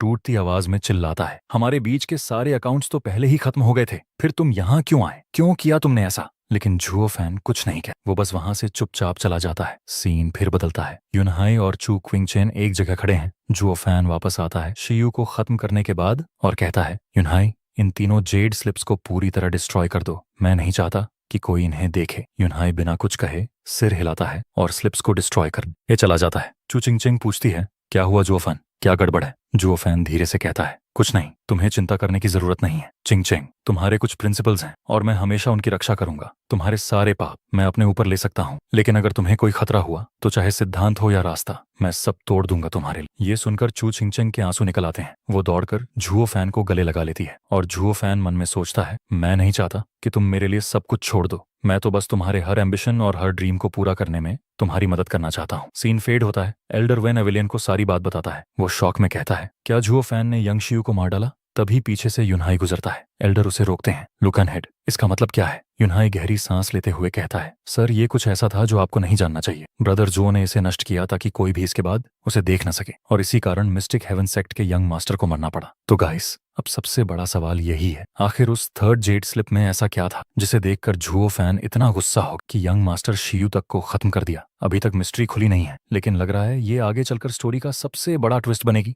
इतना कहकर यूनहाई जेड स्लिप लेकर एल्डर क्यू के पास पहुंचता है और कहता है, एल्डर क्यू, एक स्पिरिचुअल फिजिक बहुत रेयर होता है। कई लोग इसे पाने के लिए जान तक दे देते हैं, क्योंकि ये कल्टीवेशन को डिवाइन स्पीड देता है, जैसे खुद कोई गॉडेस आपकी एनर्जी को गाइड कर रही हो। लेकिन यही गिफ्ट बाद में किसी भी लड़के के लिए सबसे बड़ा कर्ज बन जाता है। एल्डर च्यू मुस्कुराते हुए कहता है, तो ये फॉर्मेशन शायद मिस्टिक हेवन सेक्ट के यंग मास्टर के लिए बनाई गई होगी। यूनहाई सिर हिलाकर कहता है, हाँ, नहीं तो ब्रदर जो अचानक अपने वचन से पीछे क्यों हटते और उसी यंग मास्टर को क्यों मार डालते जिसे उन्होंने पहले छोड़ा था? एल्डर च्यू सोचते हुए कहता है, अगर मैं इस जेड स्लिप को बस तोड़ दूं तो कोई इसे फिर से जोड़ सकता है, इसीलिए मुझे इसे पूरी तरह डिस्ट्रॉय करना होगा। तभी सिस्टर चू चिंगचिंग वहां आती है और कहती है, रुको, उसे मुझे दे दो। वो जेड स्लिप लेकर खुद जुओ फैन के पास जाती है और कहती है, मैं वापस आ गई। जुओ फैन हल्की मुस्कान के साथ कहता है, तो ठीक है, चलो आगे बढ़ते हैं। लेकिन चू चिंगचिंग रुककर मुस्कुराती है, तुम जानना नहीं चाहोगे कि मैंने अभी क्या किया? जुओ फैन उसकी आंखों में देखकर हंसते हुए कहता है, तुम जो भी करो, जब तक तुम सेफ हो मैं तुम्हारा साथ दूंगा। मैं इंटरफियर नहीं करूंगा। अब से तुम मेरी पत्नी हो, मेरी सबऑर्डिनेट नहीं। तुम्हें पूरी आजादी है। ये सुनकर चू चिंगचिंग हल्के से मुस्कुराती है। वो उसके साथ चलती है और मन ही मन सोचती है, वो मुझे समझता है और मैं उसे समझती हूँ, बस इतना ही हमारे लिए काफी है। जुओ फैन चलते हुए उसकी तरफ देखता है और जैसे ही चिंगचिंग भी उसे देखती है, जुओ फैन शर्माते हुए दूसरी तरफ देखने लगता है। वो हंसते हुए पूछता है, चिंगचिंग, तुम अभी क्या कर रही थी? चू क्विंगचेन शरारती हंसी में कहती है, क्या तुमने नहीं कहा था कि मेरे मामलों में दखल नहीं दोगे? इतनी जल्दी अपनी बात से मुकर गए? जुओ फैन मुस्कुराकर कहता है, माफ करना, मैं जानता हूँ मुझे तुम्हारे ऊपर रिस्ट्रिक्शंस नहीं लगाने चाहिए, लेकिन तुम्हारे बारे में सब कुछ जानने की इच्छा मैं रोक नहीं पा रहा, यहाँ तक कि एक छोटा सा सुराग भी नहीं छोड़ना चाहता। वो आगे कहता है, ये एहसास अजीब है, पहली बार ऐसा कुछ महसूस कर रहा हूँ और इसे समझ नहीं पा रहा। फिर हल्की आह भरते हुए कहता है, अगर तुम इस बारे में बात नहीं करना चाहती तो भी ठीक है, मैं तुम्हारी इच्छा का सम्मान करूंगा। वो थोड़ा मायूस होता है। तभी चू चिंगचिंग मुस्कुराकर उसे अपनी रिंग दिखाती है। देखो, इसके लिए ही तो मैं वहां गई थी। जब मुझे जंटियन सेक्ट ने बंदी बनाया, मेरी स्टोरेज रिंग छीन ली गई। मैं बस वही ढूंढ रही थी। जुओ फैन हंसते हुए कहता है, ओह, तो बस इतना था, कोई बड़ी बात नहीं। चू चिंगचिंग तुरंत कहती है, कैसे छोटी बात हो सकती है? ये रिंग पेयर पूरी दुनिया में यूनिक है। ये साबित करती है कि हम दोनों एक दूसरे से जुड़े हुए हैं। जुओ फैन मुस्कुराकर कहता है, ओह हाँ, ये सच में बड़ी बात है। चू चिंगचिंग मुंह फेर कर कहती है, ठीक है, शायद मैंने पहले गलत कहा था। फिर टीजिंग टोन में कहती है, वैसे तुम्हें पता है ऐसी ही रिंग मिस जिया के पास भी। जुओ फैन शॉक्ड होकर, क्या? चू चिंग चिंग मजाक में बोलती है। हाँ, और सिर्फ मिस जिया नहीं, साइंग, याननिंग, क्लेनर और मिस ली के पास भी। तो बताओ, अब ये पेड़ कैसे यूनिक रह गया? जुओ फैन अकबार हंसी के साथ कहता है, चिंग चिंग, तुम फ्लावर रेन टॉवर की मास्टर हो, तुम्हारे काम में जीनियस हो। दूसरी तरफ यूनहाई ये सब देखकर हंसता है और कहता है, ब्रदर जुओ ने हमें जेड स्लिप नष्ट करने को कहा था और सिस्टर चिंग चिंग ने तो उसे पढ़ ही लिया। एल्डर क्यू कहता है, तो अब क्या करें? एल्डर क्यू खुद जवाब देता है, कोई बात नहीं। बटलर जुओ का मकसद सिर्फ इतना था कि कोई भी भविष्य में मिस चू चिंग चिंग पर नजर न रखे। हमने जेड स्लिप पहले ही नष्ट कर दी है और चिंग चिंग खुद को नुकसान नहीं पहुंचाएगी, इसलिए सब ठीक है। यूनहाई सोच में पड़कर कहता है, उम्मीद है ऐसा ही होगा, लेकिन ब्रदर जुओ ने मना किया था कि कोई इसे फन न देखे। अब जब सिस्टर चिंग चिंग ने देख लिया है, हम रिपोर्ट कैसे करेंगे? एल्डर च्यू मुस्कुराते हुए कहता है, मिस चिंग चिंग ने खुद कहा था किसी को न बताना, तो भूल जाओ। वैसे भी हम सब एक फैमिली की तरह हैं, कोई प्रॉब्लम नहीं होगी। वो आगे कहता है, यंग मास्टर, मैं भी इस फेज से गुजर चुका हूँ। कभी कभी हर बात को ज्यादा सीरियसली नहीं लेना चाहिए। जब तुम्हारी भी कोई वाइफ होगी तब समझोगे, कुछ बातें न समझने में भी एक खास सुख होता है। यूनहाई ये सब सुनकर सोचता है, उम्मीद है बाद में मुझे इसका पछतावा नहीं होगा। वो साय लेकर कहता है, ठीक है, चलो जल्दी से चलते हैं और उनसे मिलते हैं। सीन शिफ्ट होता है। डेमन स्कीमिंग सेक्ट के यूनहाई और सुइंग खड़े हैं। एक्साइटेड होकर चिल्लाता है, देखो वो लोग वापस आ गए हैं। यननिंग और सुइंग खुशी से उनकी तरफ दौड़ते हैं। सिस्टर चिंग चिंग, अब सब ठीक है? जुओ फैन पहुंचते ही कैल्मी बोलता है, सब लोग तैयार हो जाओ, ये लड़ाई अभी खत्म नहीं हुई है। वेन अवेलियन जेन और बाकी एल्डर्स शॉक्ड हो जाते हैं। क्या? कौन सी लड़ाई? हमने तो को पूरी तरह डिस्ट्रॉय कर दिया। जुओ फैन गंभीर चेहरा बनाकर कहता है, सबसे पहले मैं तुम सबको सच्चाई बताना चाहता हूँ। इस बार पर हमला मेरा पर्सनल मामला था। और वो चिंग चिंग की तरफ देखकर कहता है, ये सब मैंने अपनी पत्नी को बचाने के लिए किया। एल्डर्स एक दूसरे की तरफ देखते हैं और फिर जोर से हंसते हैं। हाँ, बटलर जुओ, हमें पहले से ही शक था, इसमें बड़ी बात क्या है? दूसरा एल्डर कहता है, तुम्हारे अचीवमेंट्स को देखकर अगर तुम युद्ध से कोई लड़की लेकर भी आओ। सेक्ट लीडर कुछ नहीं कहेगा। जुओ फैन फिर गंभीर होकर कहता है, अब सुनो, दूसरी बात, हमारी सेक्ट लीडर जीबूजी को सेक्ट के खिलाफ इस लड़ाई की कोई खबर नहीं थी। इंपीरियल ऑर्डर मैंने खुद जारी किया था। ये सुनते ही डीमन स्कीमिंग सेक्ट के सभी एल्डर्स और डिसाइपल्स के होश उड़ जाते हैं, क्योंकि जुओ फान ने खुद सेक्ट लीडर के सील का इस्तेमाल करके इंपीरियल ऑर्डर जारी किया था। Scene ends with an epic silent tension. हवा में बस एक ही वाइब, जुओ फैन ने क्या कर डाला। तभी वहां के एक एल्डर गुस्से में कहता है, सेक्ट लीडर के आदेशों को गलत तरीके से बताना पहले से ही एक बहुत बड़ा अपराध है, और फिर पूरे सेक्ट के सारे डिसाइपल्स, एल्डर्स और वेनरेबल्स को इकट्ठा करके दूसरे सेक्ट पर हमला करना, ये तो माफ करने लायक भी नहीं। वो आगे कहता है, हमारे सेक्ट लीडर के सम्मान को देखते हुए ये मामला इतनी आसानी से खत्म नहीं होगा। तभी जुफेन शांत आवाज में लेकिन भारी लहजे में बोलता है, तो फिर बताओ अब हमें क्या करना चाहिए? सब लोग चुप हो जाते हैं। फिर जुफेन खुद कहता है, सेक्ट के ऊपर पलटवार करो और वहां की सत्ता पर कब्जा कर लो। ये सुनकर सारे एल्डर्स शॉक में रह जाते हैं। क्या? अपने ही डीमन स्कीमिंग सेक्ट पर हमला कर दें हम लोग? एक एल्डर कांपती आवाज में बोलता है। दूसरी तरफ यान जांग मुस्कुराते हुए चिंचंग से कहता है, जूनियर सिस्टर, तुम्हारा आदमी तो वाकई में बहुत जबरदस्त है। अपने ही सेक्ट के खिलाफ खड़ा हो गया, वो भी इतने सारे एल्डर्स और वेनरेबल्स को लेकर। उसने तो बिना किसी हिचकिचाहट के बगावत कर दी। अब शायद उन लोगों को अफसोस हो रहा होगा कि उन्होंने तुम्हारे आदमी पर भरोसा किया और अब वो उनके हाथों की कठपुतलियां बन चुके हैं। ये सुनकर चिंग चिंग गुस्से में लेकिन शांत रहकर जवाब देती है, जुफेन ऐसा इंसान नहीं है जो फेम या फॉर्च्यून का पीछा करता है, वो सिर्फ खुद को बचाने की कोशिश कर रहा है। तभी यान चैनिंग बोलती है, असल में सेक्ट लीडर होने का झूठा दावा करना और दो सेक्ट्स के बीच युद्ध छेड़ना बहुत बड़ा अपराध है। इसके लिए मौत की सजा तक दी जा सकती है। अगर वो रिबेलियन नहीं करता तो भी डीमन स्कीमिंग सेक्ट के लोग उसे हमेशा के लिए शिकार बना देते। किंच शांत लेकिन दृढ़ स्वर में कहता है, वो ऐसा आदमी है जिसे हमेशा पता रहता है कि उसे क्या करना है। इधर जुफेन सबके सामने बोलता है, अगर ये मामला शांति से सुलझ सकता तो मैं कभी ऐसा जघन्य कदम नहीं उठाता। जैसा कि तुम सब जानते हो, मैं डीमन स्कीमिंग सेक्ट को छोड़ रहा हूँ। मैं नाम या दौलत के लिए नहीं लड़ता, लेकिन अगर कोई मेरी जान लेना चाहता है तो वो असंभव है। वो आगे बोलता है, ये मेरी आखिरी सीमा है, क्या ये काफी नहीं? और मुझे पता है कि तुम सब क्या सोच रहे हो। तुम चाहते हो कि सारा दोष मैं अकेले अपने ऊपर ले लूं, लेकिन सोचो, जिबूजी के स्वभाव को जानते हुए क्या वो सच में तुम्हें जाने देगा? जुफेन की आखिरी बातों में वो गुस्सा, वो डर और वो ठंडा यकीन सब साफ महसूस होता है। मेरी बात सुनो, मैंने यहाँ पर तुम्हें कंप्लीट सच नहीं बताया। तो वो उसे कहता है कि अब कौन से सच की बात? तुम्हारा जुफेन कहता है कि सेक्टर लीडर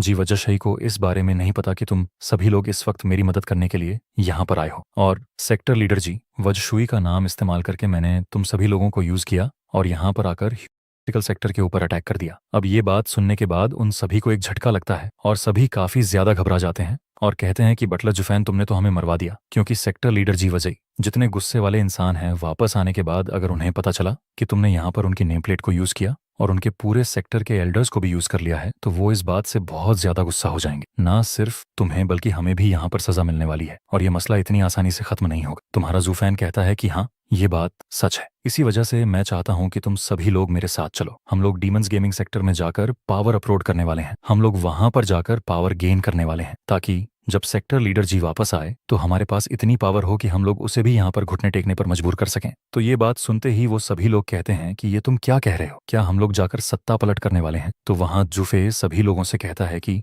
मुझे यहाँ पर ना तो फेम चाहिए, ना ही यहाँ पर डीएम गेमिंग सेक्टर की गद्दी चाहिए। मैं तो बस यहाँ पर तुम सभी लोगों की परवाह कर रहा हूँ, क्योंकि आपको पता है कि मैं टीम्स गेमिंग सेक्टर को छोड़कर जाने वाला हूँ और मुझे यहाँ पर ऐसा कुछ भी नहीं चाहिए, क्योंकि आप सभी लोग जानते हैं कि अगर मैं वहां पर नहीं हूँगा तो सारे का सारा गुस्सा आपके ऊपर उतरने वाला। लेकिन अगर मैं वहां पर हूँगा तो आप लोग सारे का सारा इल्जाम मेरे ऊपर डालने की कोशिश करेंगे, लेकिन इससे ज्यादा फर्क नहीं पड़ने वाला, क्योंकि जीवश जितना ज्यादा गुस्से वाला इंसान है वो मुझे लगता है कि आप सभी लोगों को भी नहीं छोड़ने। इसी वजह से आपके पास सिर्फ एक ही ऑप्शन है कि मेरा साथ दो। इस वक्त यहाँ पर जीवश के गुस्से से सिर्फ मैं ही तुम्हें बचा सकता हूँ। तो ये सुनने के बाद वहां के सभी एल्डर्स और डिसेबल ही एक दूसरे की तरफ देखने लगता है, क्योंकि वह लोग भी जानता है जुफेन की बातों में दम है और यह सब कुछ सच हो सकता है। तभी जुफेन जोर से सभी लोगों से कहता है, जागो, तुम सभी लोग शॉर्टकट अपनाने में और उन चालाकियों से मौके तलाशने के बारे में सोचना छोड़ दो और वास्तविक सब कुछ आसानी से ठीक हो जाएगा। यह वाला सपना भी छोड़ दो। जीभू जी की क्रूरता और निर्दयता सेक्टर के सभी लोगों को पता है, वो कैसे यह बर्दाश्त कर लेगा। तुम लोग उसके अनुमति के बिना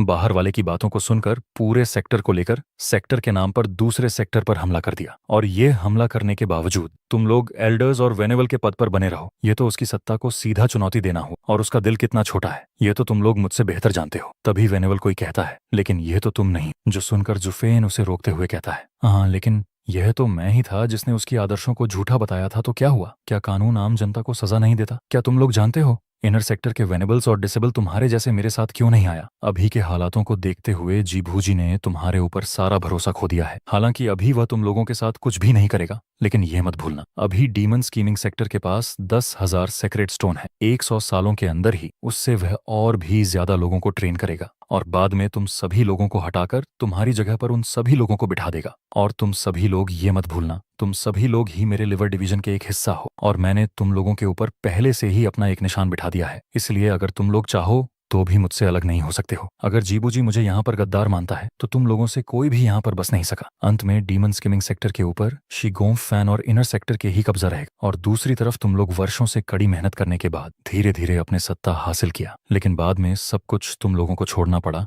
और खुद तुम लोगों का अंत भी बहुत ज्यादा भयानक रहा। क्या तुम लोग तुम्हारे इस परिणाम से संतुष्ट हो? दूसरी तरफ डीमन स्किमिंग सी के सभी एल्डर्स और वेनेवल जोफेन की बातों को सुनने के बाद बहुत ज्यादा घबराने लगता है और गुस्सा होने लगता है कि इतनी सालों से जो भी मेहनत किया वो सब कुछ मिट्टी में मिल गया। तभी वेनेवल भाई सभी लोगों को सन करते हुए कहता है, सभी लोग मेरे बातों को ध्यान से सुनो, बटलर जोफेन बिल्कुल सही कह रहा है और हम सभी लोग इस सिचुएशन के अंदर एक साथ हैं और इस सिचुएशन से निकलना नामुमकिन है। अगर सेक्टर लीडर हमसे सेक्टर पर वापस आने पर कोई भी शिकायत नहीं करता तो सब कुछ ठीक रहेगा, लेकिन अगर सेक्टर लीडर स्टीव जू को सजा देने पर अड्ढा रहा तो हमें सचमुच विथड्रॉ करना पड़ सकता है, क्योंकि सभी लोग ये मत भूलना, मतलब जुफैन ही हम सभी लोगों की नेता है। अगर यहाँ पर स्टीवर्ट जुफेन गिर गया तो सेक्टर लीडर के लिए हम में से किसी को भी मारना बेहद आसान हो जाएगा। हमारी लेबर ऑफिस के सभी बुजुर्गों को स्टीवर्ट जुफेन की सुरक्षा सुनिश्चित करने की शपथ लेनी होगी। जो सुनने के बाद वेनेवल क्वी कहता है, हाँ ये बिल्कुल सही रहेगा। यहाँ पर वेनेवल बाई ने जो कुछ भी कहा उसे मारना ही सबसे सही रहेगा। जिसके बाद वेनेवल क्वी सभी लोगों से कहता है, जंटियन सेक्टर के इस महान लड़ाई में हमने लूकलैंड के सदस्यों की ताकत देखा है और हमने उस यंग मास्टर और स्टीव जुफेन की ताकत को अपनी आंखों से देखा है, तो यह कहना झूठ नहीं होगा कि इस समय हमारे पास सबसे ज्यादा मजबूत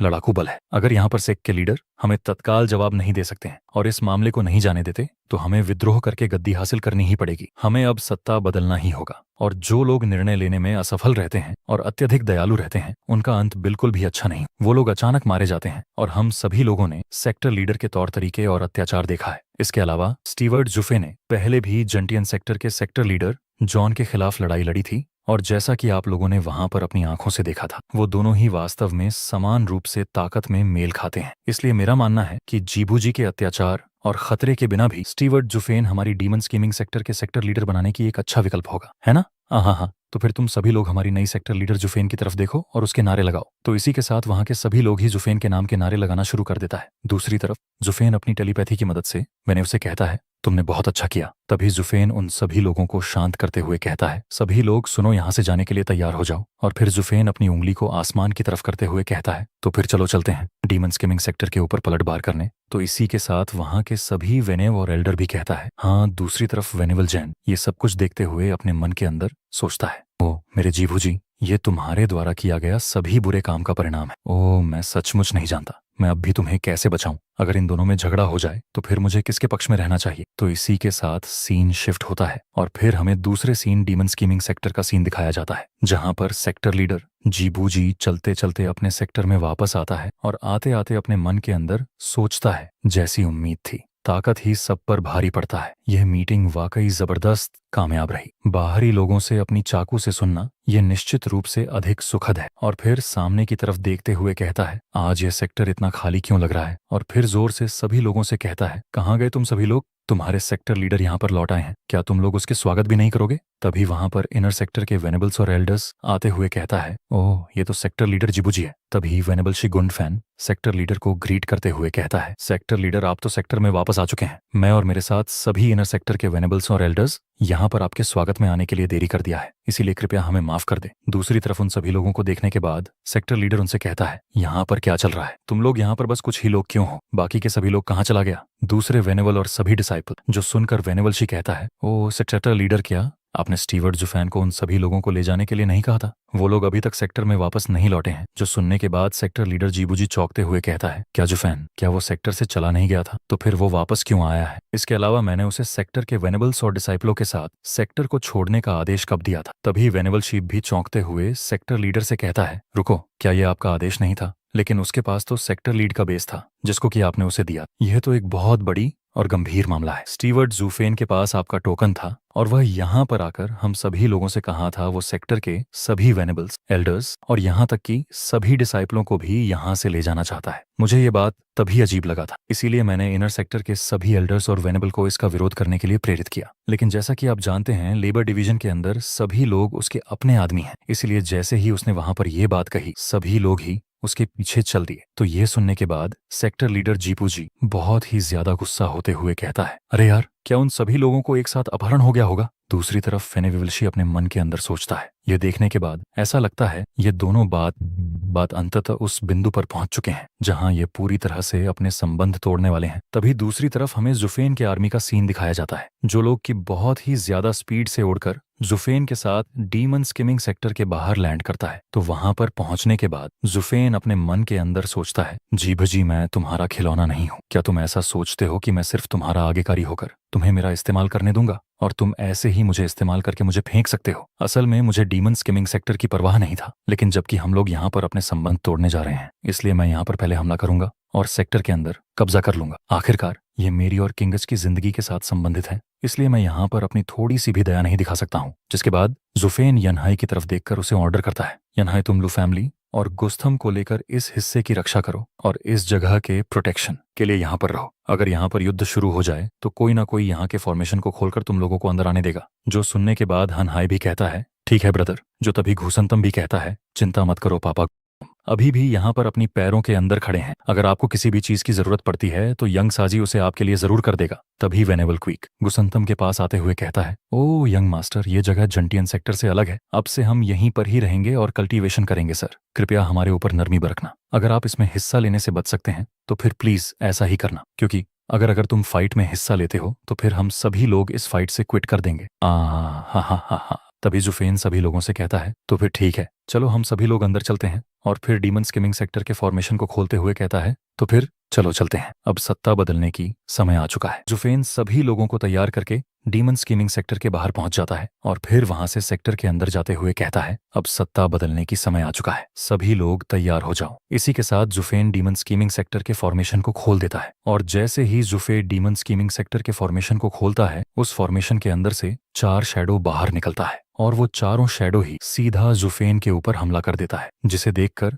जुफेन के साथ चूकिंग चंग बहुत ही ज्यादा शॉक्ड हो जाता है और इसके साथ साथ सभी वेनेबोल और एल्डर शॉक्ड होते हुए कहता है, अब ये कौन है? स्टीवर्ट, जू बचो। तभी जुफेन उन सभी लोगों से कहता है, कोई बात नहीं, तुम सभी लोग निश्चिंत रहो, ये सब लोग मेरा ही आदमी है। मैं ही इन चारों को सेक्टर के अंदर सेक्टर की गतिविधियों को नजर रखने के लिए निर्देश दिया था। तो ये 4 शैडो और किसी के भी नहीं बल्कि 4 वायलेंट डीमन के होता है। तभी जुफेन उन वायलेंट डीमन से पूछता है, क्या जीबू जी सेक्टर के अंदर वापस चला आया? जिसके रिप्लाई में रेड डीमन कहता है, हाँ सेक्टर लीडर अब से 1 महीने पहले ही सेक्टर के अंदर वापस लौट आए थे। और जब उसने सुना अब सेक्टर के आधे से ज्यादा लोगों को और एल्डर्स और वेनेबल को अपने साथ ले गया है, तब उसे बहुत ही ज्यादा गुस्सा आया और हाल ही में उसने अपने गुस्से की वजह से सेक्टर के 1 दर्जन से भी ज्यादा डिसेबलों को मार डाला। उन सभी डिसाइपलों को बाद में अवस्थित और भ्रमित तरीके से सेक्टर के इधर उधर पाया गया था। जो सुनने के बाद जुफेन हंसते हुए कहता है, हम जैसा कि मैंने सोचा था, लगता है इस बार सब कुछ साफ साफ कह के फैसला करना पड़ेगा। जिसके बाद जुफेन वहां से उस फॉर्मेशन की तरफ जाते हुए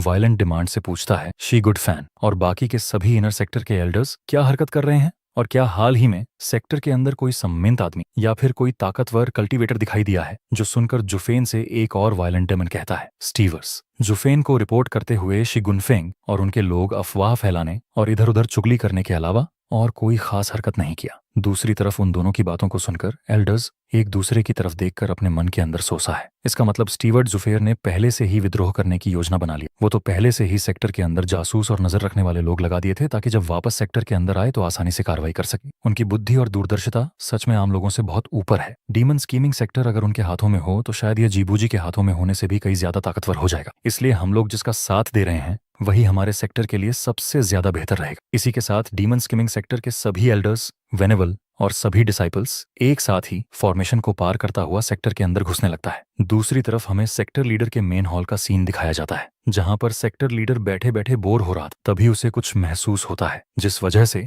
वह अपनी हॉल की गेट को खोलते हुए कहता है, सेक्टर लीडर के मेन हॉल में इतनी शक्तिशाली आभा फैलाने की साहस कौन कर रहा है? क्या अब तुम सभी लोग विद्रोह करना चाहते हो? इसी के साथ इनर सेक्टर के सभी वेनेबल्स और एल्डर्स सेक्टर लीडर के पास आकर खड़े हो जाता है, जबकि दूसरी तरफ हमारे जूफेन और उसके पूरे आर्मी सेक्टर लीडर के मेन हॉल के बाहर पहुंच जाता है। और वहां पर जुफेन को देखते हुए सेक्टर लीडर जीबूजू से कहता है, जुफैन क्या तुम सचमुच वापस आने की हिम्मत कर रहे हो? जो सुनकर जुफेन एक स्माइल करते हुए कहता है, मैं वापस क्यों नहीं आ सकता? मैं तो डीमन स्किमिंग सेक्टर का ही एक डिसेबल हूँ। डीमन स्किमिंग सेक्टर ही मेरा घर है, तो फिर मैं वापस मेरे घर में क्यों नहीं आ सकता? जो सुनकर सेक्टर लीडर गुस्सा होते हुए कहता है, कितना बेहुदा, बेशर्म और विश्वासघाती बदमाश हो तुम। और फिर जुफेन के ऊपर भरते हुए कहता है, पहले तो तुमने मुझे धोखा देकर सेक्टर से बाहर भेजा, फिर खुद फिर से वापस लौट आया और ऊपर से सेक्टर लीडर का झूठा आदेश फैलाया और वापस आकर झूठा दावा किया कि तुम मेरे आदेश पर काम कर रहे थे। और इसके साथ साथ तुमने सभी एक्सपर्टों को अपने साथ भी ले गया। तुमने अपने अधिकार का गलत इस्तेमाल किया है और इसको अतिक्रम किया है। तुम्हारी हिम्मत कैसे हुई? डीमन स्कीमिंग सेक्टर के नियमों के अनुसार तुम मौत के लायक हो। और फिर वहां के एक गार्ड के ऊपर भड़कते हुए कहता है, गार्ड तुम अब तक बैठे क्यों हो? जल्दी जाओ और जुफैन को पकड़ लो। लेकिन यह सुनने के बावजूद गार्ड वहां से नहीं हिलता। तो फिर ये देखने के बाद जीबूजी उसके ऊपर भड़कते हुए कहता है, तुम क्या कर रहे हो? क्या तुमने सुना नहीं मैंने यहाँ पर क्या कहा तुमसे? तभी वेनाबल शी जीबूजी से कहता है, सेक्टर लीडर की मौत वे आप शांत हो जाए। लगता है कि ये लेबर ऑफिस के एग्जीक्यूटिव और एल्डर्स जुफेन के कई ज्यादा करीबी है, इसलिए यह लोग कोई कार्रवाई करने से हिचकिचा रहे हैं। तो फिर यह बुजुर्ग ही सेक्टर के लोगों को लेकर कार्रवाई करेगा और सेक्टर लीडर की सेवा में अपनी योगदान देगा। आपके ऑर्डरों को हम लोग पूरा करेंगे। ही तो यह सारी बातों को सुनने के बाद जुफैन अपने मन के अंदर सोचता है, यह शीख गुनफेंग इतने दिनों से शांत बैठा था सिर्फ इस मौके के लिए। वो दरअसल बस इसी मौके का इंतजार कर रहा था। वो बस यहाँ पर आराम से बैठकर 2 टाइगरों के बीच की फाइट को देखना चाहते हैं और फिर बाद में घायल टाइगर का शिकार करके लाभ उठाना चाहते हैं। दूसरी तरफ वेनवशी जुफेन को देखते हुए कहता है, देखो कौन आया है। और फिर मन के अंदर सोचता है, मैं सबसे पहले जीबूजी का इस्तेमाल करके तुम सभी लोगों की राइट हैंड जुफैन के ऊपर हमला करवाऊंगा। फिर मैं लेबर ऑफिस के वेनेव्स और एल्डर से निपट लूंगा जो लोग की मेरी रिसोर्सेज को चुराने की कोशिश कर रहे थे।